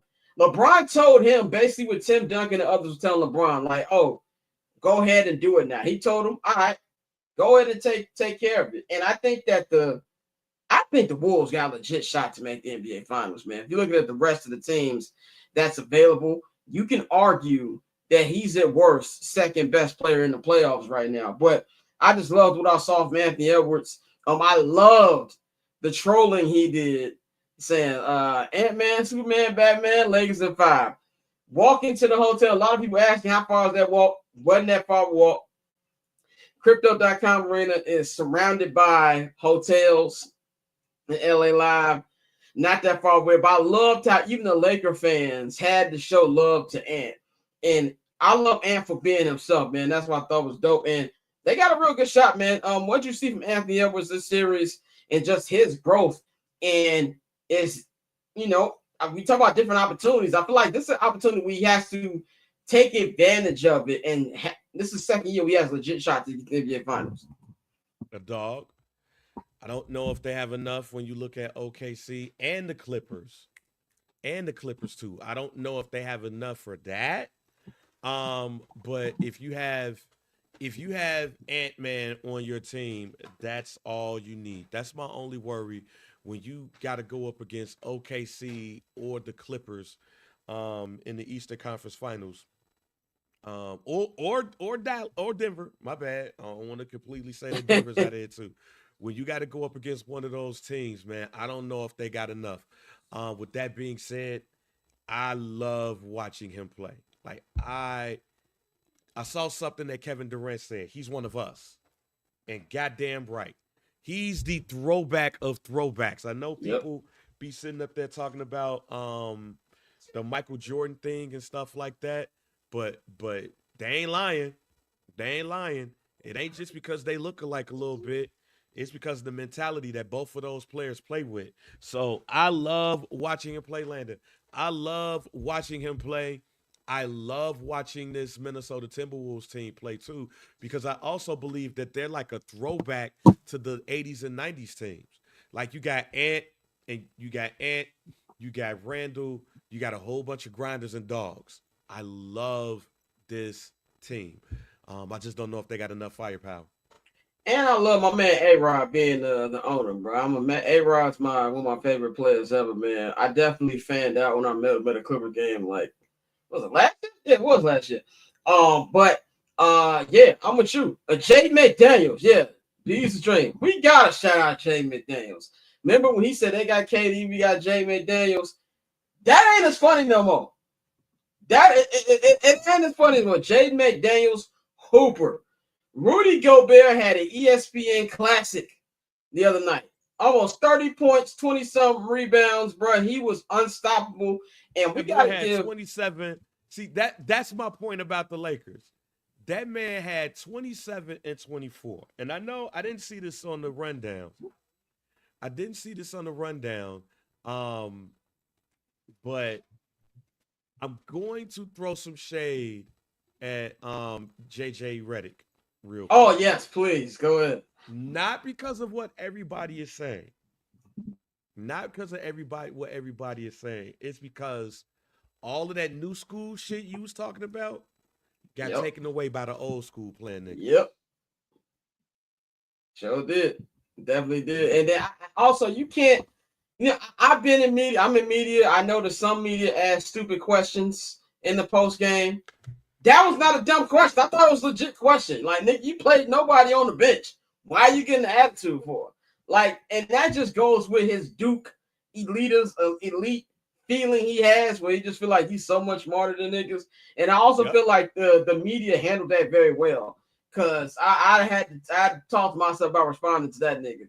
You know what I'm saying? Yeah, exactly. When M says in the chat, JJ Redick came off as an arrogant dude, acting like he did something. Exactly. You are a rookie head coach. And what I said months when the trade happened, I said, look, this is good on paper, but JJ Redick is a rookie coach. You just don't win right away as a rookie coach.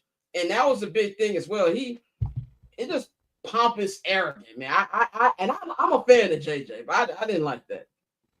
Yeah, and that's when, even when you look at the Clippers and Nuggets, that's old school. Yeah. The OKC Thunder is close to new school as you could get, but they got a whole bunch of size. Pause. I don't want to be Stephen A. Smith talking about size. But they got a lot of size and bodies that is playing in that front court. So even though you got somebody like Shy, which is kind of like a new school player, the way that team is set up is really like throwback. You got one star, a couple of button stars, and a whole bunch of dogs.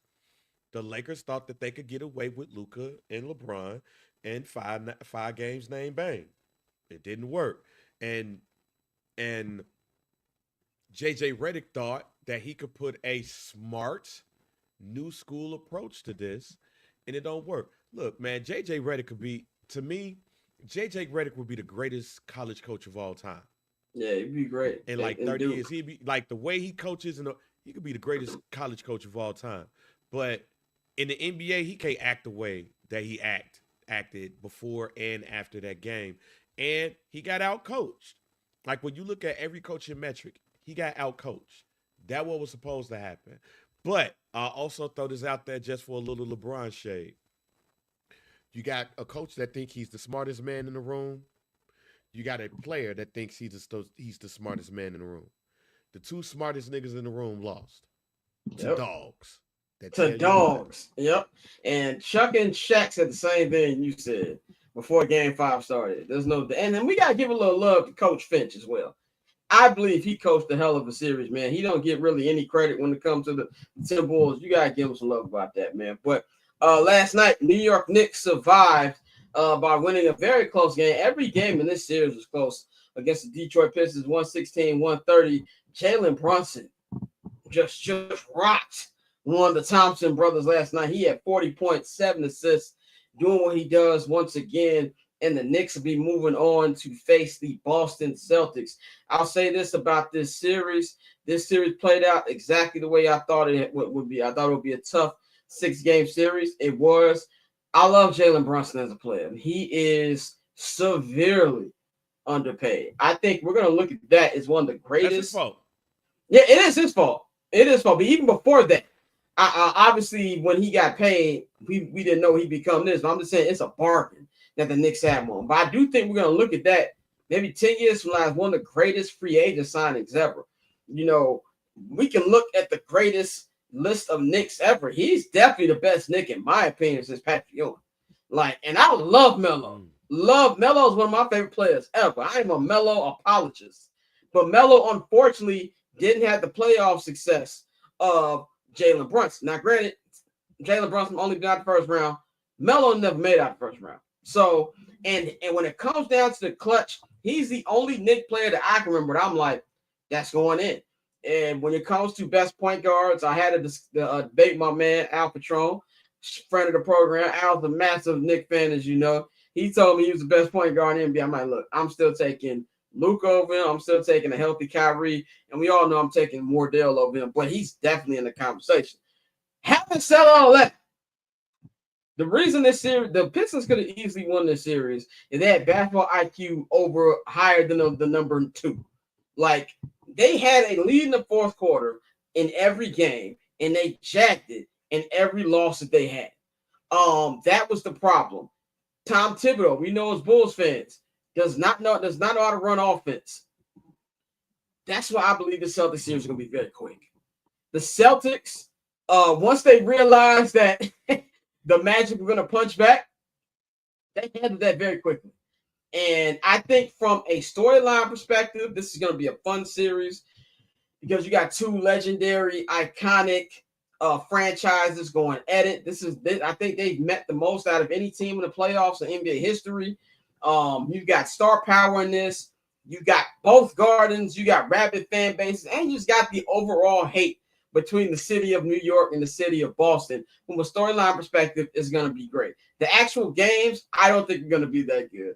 They have swept the Knicks in the regular season and have won by average of 16.3 points. I think that it's going to be much different, much harder for Jalen to do the stuff he was doing when you got a Drew Holiday guarding him, when you got a Derek White guarding him. It'll be much harder for Cat when he's got Al Horford. Al Horford got old man strength. When he's got to deal with Al Horford, when he's got to guard Porzingis, that's going to be an issue. And Jason Tatum is shutting me up. Jason Tatum is not doing any of that cool dribbling shit. He is doing what he needs to do in the fourth quarter, and we all know what kind of a dog Jaylen Brown is. And on the coach perspective, that psycho they got over there, Joe Mazzulla, is a great coach. I think this is going to be a gentleman's sweep. If they even get it to 6 for the Knicks, that's an accomplishment. I think this one's going to be over. The Celtics will advance. And my man Tom Thibodeau, I think, will be unemployed by the end of the series. How do you see this series going between the Celtics and the Knicks? Well, I don't even see a gentleman's sweep. You just see a regular sweep. I see a regular sweep. Man, I don't see a world where this team is winning a game because there's too much firepower on the Boston Celtics. And this is the series. Look, when teams do certain shit to send a message? Yeah. You think it's going to be one of them? This is the message series. This is that to me. All of that Knicks celebration, Jalen Brunson, and I got something to say about that in a second. It might make Knicks fans mad. I'm ready for this. But all of that Jalen Brunson shit, all of that Cat, all of that, we traded 4 first-round picks or something like that for Mikal Bridges. All of that shit that we talk about, my God, This is the message series. This is the series where you go and you say, "No, we got to beat the shit out of them to let everybody else know that this ain't a game. We got to beat the shit out of them to let Cleveland know that y'all don't want this. Yeah. This is what this is going to be." I'll be honest with you and say, I don't think this is going to be, I would be shocked. This is saying a lot. And I might be hot taking it here. I don't feel like I am. Because even in the 6-game series, fam, they had to overexert themselves to get to where they needed to get. They really did. They worked a lot. Yeah. They worked a lot in this 6-game series. Yeah. So I don't think that Boston is going to less than 10 points. I foresee double-digit losses by the Knicks in each game that they lose. I think that the Boston Celtics and their crazy-ass head coach is going to look at this as a message sender to the Cavaliers or to the Pacers. Really the Cavaliers, but to both teams. Y'all don't want to play us, and this is why. They're going to embarrass the goddamn Knicks because, yeah, everybody is in love with the Knicks and shit because they did what they did to the to the Pistons. Yeah, Jalen Brunson, greatest Knick since Patrick Ewing. Why? Because he won one more playoff series than Carmelo Anthony. That just shows you, quite honestly, the bar is in hell. The bar is. The bar is in hell. And the way I saw them, in the words of Stephen A. Smith, bloviate about Jalen Brunson being one of the greatest Knicks of all time. I saw Jay Williams say that quite possibly he's the greatest Knick of all time. Yeah, that was crazy. And this motherfucker ain't win shit. The Knicks ain't won shit since 1973. Like, they didn't win shit since Biggie was born. Not dead, born. All of this shit, the Boston Celtics is just sitting there looking at the TV. Joe Mazzulla just looking at the TV, crazy as hell, like. Yo, play the town one more time. Yeah, like, this is what y'all on. I don't think that just like I said that the Pistons, just like I said, the Pistons gonna put they foot on the Knicks' neck. Yeah, Boston's gonna do that. Boston in 4. Boston in 4, man. Let's go to the other East playoff series, man. It will be the Cleveland Cavaliers hosting the Indiana Pacers, man. The Pacers got Giannis and the Bucks up out of here in 5 games, and the Cavs did what they're supposed to against a very, very bad Miami Heat team. I think they even up by damn near 50 in game 4, man. I think this is going to be a much longer series than a lot of people think. I got to give the Pacers credit. Pacers been playing some great ball since the calendar hit 2025. I think Tyrese Halliburton, we can say he's corny. We can say he's overrated. We can say whatever we want to say. The man, in my opinion, can hoop. I think this is an underrated coaching job by Rick Carlisle. I think Pascal Siakam's been great. Their bench has been great. Miles Turner's been great. And I really want to see how Cleveland reacts to a physical team like the Pacers. The Pacers will be in real physical with the Bucks, and quite frankly, the Bucks just couldn't handle it. What are they going to do? I think this is going to be a series where you really see Tyrese Halliburton, quite a lot of people who don't believe in his abilities, and I think he's going to challenge Donovan Mitchell right away. This is going to be the question of how good are the Cavaliers, because you got people like myself who, I don't say aren't as good, but I'm skeptical because it's the first time we've seen the Cleveland Cavalier team, at least in my time watching the NBA, win a series without LeBron James. And so this is different territory for them right here. And when you run away with the East like they did, I want to see a little bit of a domination. I have Cavs winning. Would not shock me if Indiana wins, but I have the Cavs winning in 7. But I think it's going to be a knockdown, drag out, one of those old school Eastern Conference type of series right here, man. But I'm gonna go Cavs in 7. I got Cleveland in 5. Oh, okay. This is another one where if I'm Cleveland, I gotta make a statement. Gotta send a message. I gotta send a message too. If I got the defensive player of the year, Donovan Mitchell, Garland, a deep bench, you got Tyrese Halliburton and others. No disrespect to the others, but your others ain't like mine. No, I got to put y'all in y'all place too. If I if I'm Kenny Atkinson, I'm not crazy like Joe Mazzulla, but I'm having the same conversation with Donovan Mitchell, Evan Mobley, and them. Jared Allen. I know you're the nicest dude in the NBA, Jack. But we need you to put somebody on their ass. Like I truly believe if they got to do what I said Boston got to do more than Boston got to do it, because everybody expect Boston to go to the NBA Finals. The Cavs got to blow the Pacers out. They got to destroy them. And I think that that's going to happen in 5 games. I don't think that there's enough. And I also believe that there was a lot of energy expended in that series against the Bucks. It's a little bit too much celebration to me. It's a little bit too much dip on their chip. That's because they hate them niggas. My point. It was a little bit too much dip on the chip. It was a little bit too much overrate what and stuff. It was a little bit too much for that, to the point where I believe that a lot of energy and a lot of emotion was put out in that series, and they ain't gonna have enough for the Cleveland Cavaliers. Cavs in 5. Let's close up with the 2 games that we've got remaining so far in this first round. We've got Nuggets and Clippers, game 7 tomorrow night in Denver, man. The Clippers, great game last night. For the first time in their existence, I think the Clippers have a legit home court advantage now. Like, that crowd at the Intuit Dome was crazy, loud. I ain't see no niggas in the crowd trolling with Laker jerseys on. Wasn't none of that. It felt like this is their home, and it was their walkman party.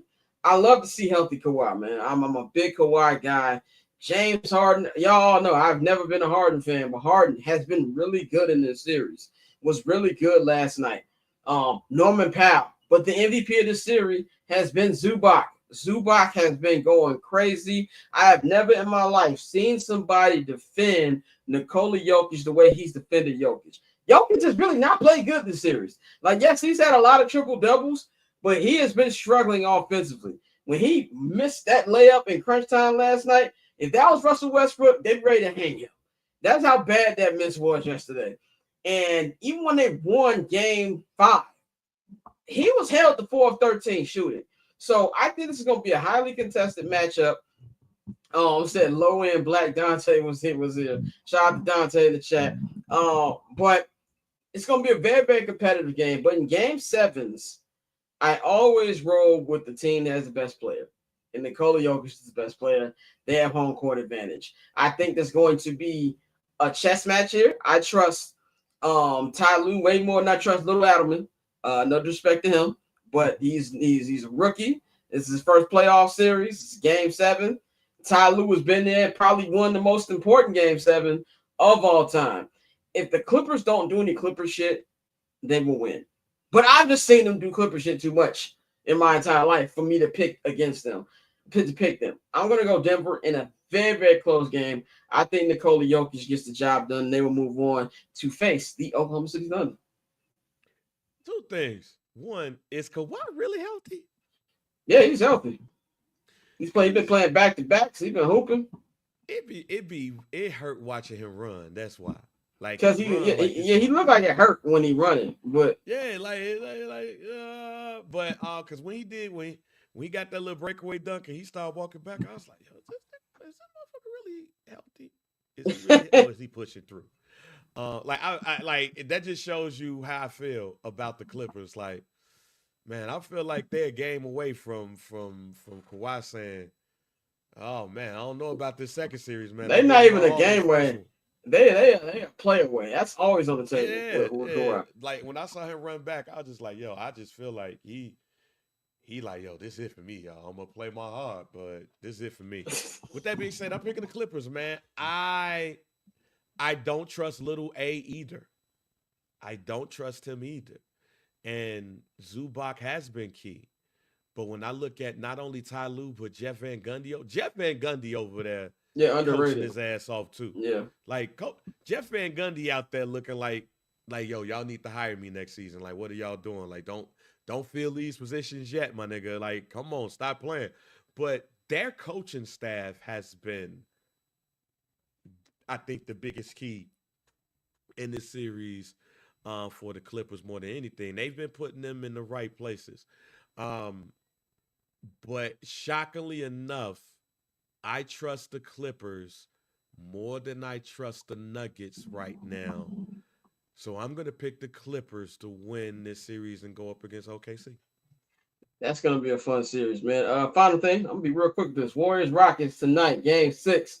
I see no way that the Houston Rockets get out of San Francisco, California alive tonight. They beat the brakes off of them in game 5. In fact, the starters didn't really play majority of the second half. I think all these guys gonna be focused, ready to get them out. Steph Curry's been here before. Jimmy Butler's been here before. Draymond, Steve Kerr. Oh shit. That was a nice oh man, we fighting for our pride type victory. But I think tonight is a wrap. And not only do I think tonight is a wrap, I think that the Warriors win by double digits.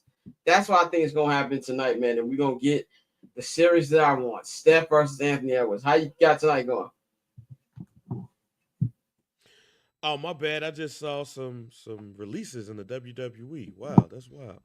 Um um Real quick, let me get my first black champ on and shit at the same time. Um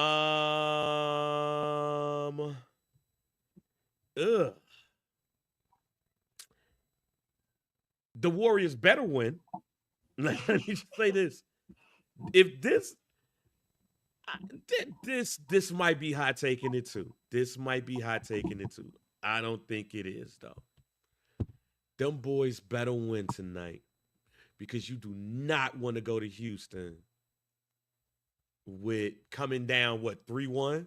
Yeah, You do 3-1. not want to go to Houston in the same type of situation that you was before with them boys, which are all dogs, which they're gonna feel like they got all the momentum in the world. So I am gonna pick the Warriors. I think Steph is gonna go for 40. Because I think Steph is gonna make a point to say, hey, I know my thumb is hurting, but fuck all of this shit. Like we now have to send a message too. We got to send a message as well in the second round to make sure that people know what's up. Yeah, I think that there's gonna have to be some a Herculean effort from Steph Curry to go ahead and win this. I'm just not sure. I'm gonna pick them, but I'm just not sure on this one because something just tells me they gonna lay an egg, man. Something tells me it's stupid finish alert. But I'm gonna. I pick can the see a Warriors. stupid finish alert, but I think they laid the egg in game 5. I think that was the egg that they laid. And that was the And I'm massive with you on that. egg to lay. That's all we got for y'all tonight, man. Y'all can follow me at Barber Scott, all social media platforms. You can follow Bang and EdgyR Bang on all social media platforms. Follow the Barber's Chair and at Barber's Chair Co. on all social media platforms. Follow HB Media and at HB Media TV on Twitter and at HB Media on Instagram. And of course, man, while you at us, subscribe to the Patreon. Patreon.com/Barbershop Network, man. Getting tuned all different tiers we got over there. If you subscribe to the $5 holla, I'm not gonna hold you tier or the $10 Barbershop access tier where you get everything on the Patreon. You will get an extra midweek. I'm not gonna hold you episode each and every week, and you will get 25% off your first order on the Barbershop Network merchandise shop, and that is bcnetshop.com. We've got a dope Caleb Williams Game of Thrones inspired t-shirt up right now, as well as a whole bunch of other merch on there as well, man. Bang, anything you want to say if we wrap up? Anything you want to put? Nah, well, first black champ. We just got some a couple of releases for the WWE. That's why I was like, oh shit. Braun Strowman, Caden Carter, Katana Chance, Shayna Baszler, and Dakota Kai just announced that they got released. So we definitely gonna be talking about that on First Black Champ this Sunday. So be on the lookout for that. For those who are in the Chicagoland area, I will be getting back in front of the microphone tomorrow night. I'll be hosting the talent showcase with my cousin slash sister-in-law Karma Newman. featuring spoken word artists, musicians, actors, and comedians. The entry fee is $40. We're raising funds for Creative Arts Foundation out there in Chicago. So I'll be doing that tomorrow. So there's that. Then we got First Black Champ talk about these releases and everything that's going on coming up with Backlash. So be expecting that. And then some dude next week. Definitely getting to that, man. We'll be back on Monday, man. And stream Pappy new album, man. The Bachelor Dude is out right now. We put in good work on that, man. Big shout out to everybody who came to our first LA Barber's Chair event on Monday, celebrating that release, man. For Bang, for your boy Scott. We about him, man. Enjoy y'all weekend. Enjoy the playoffs.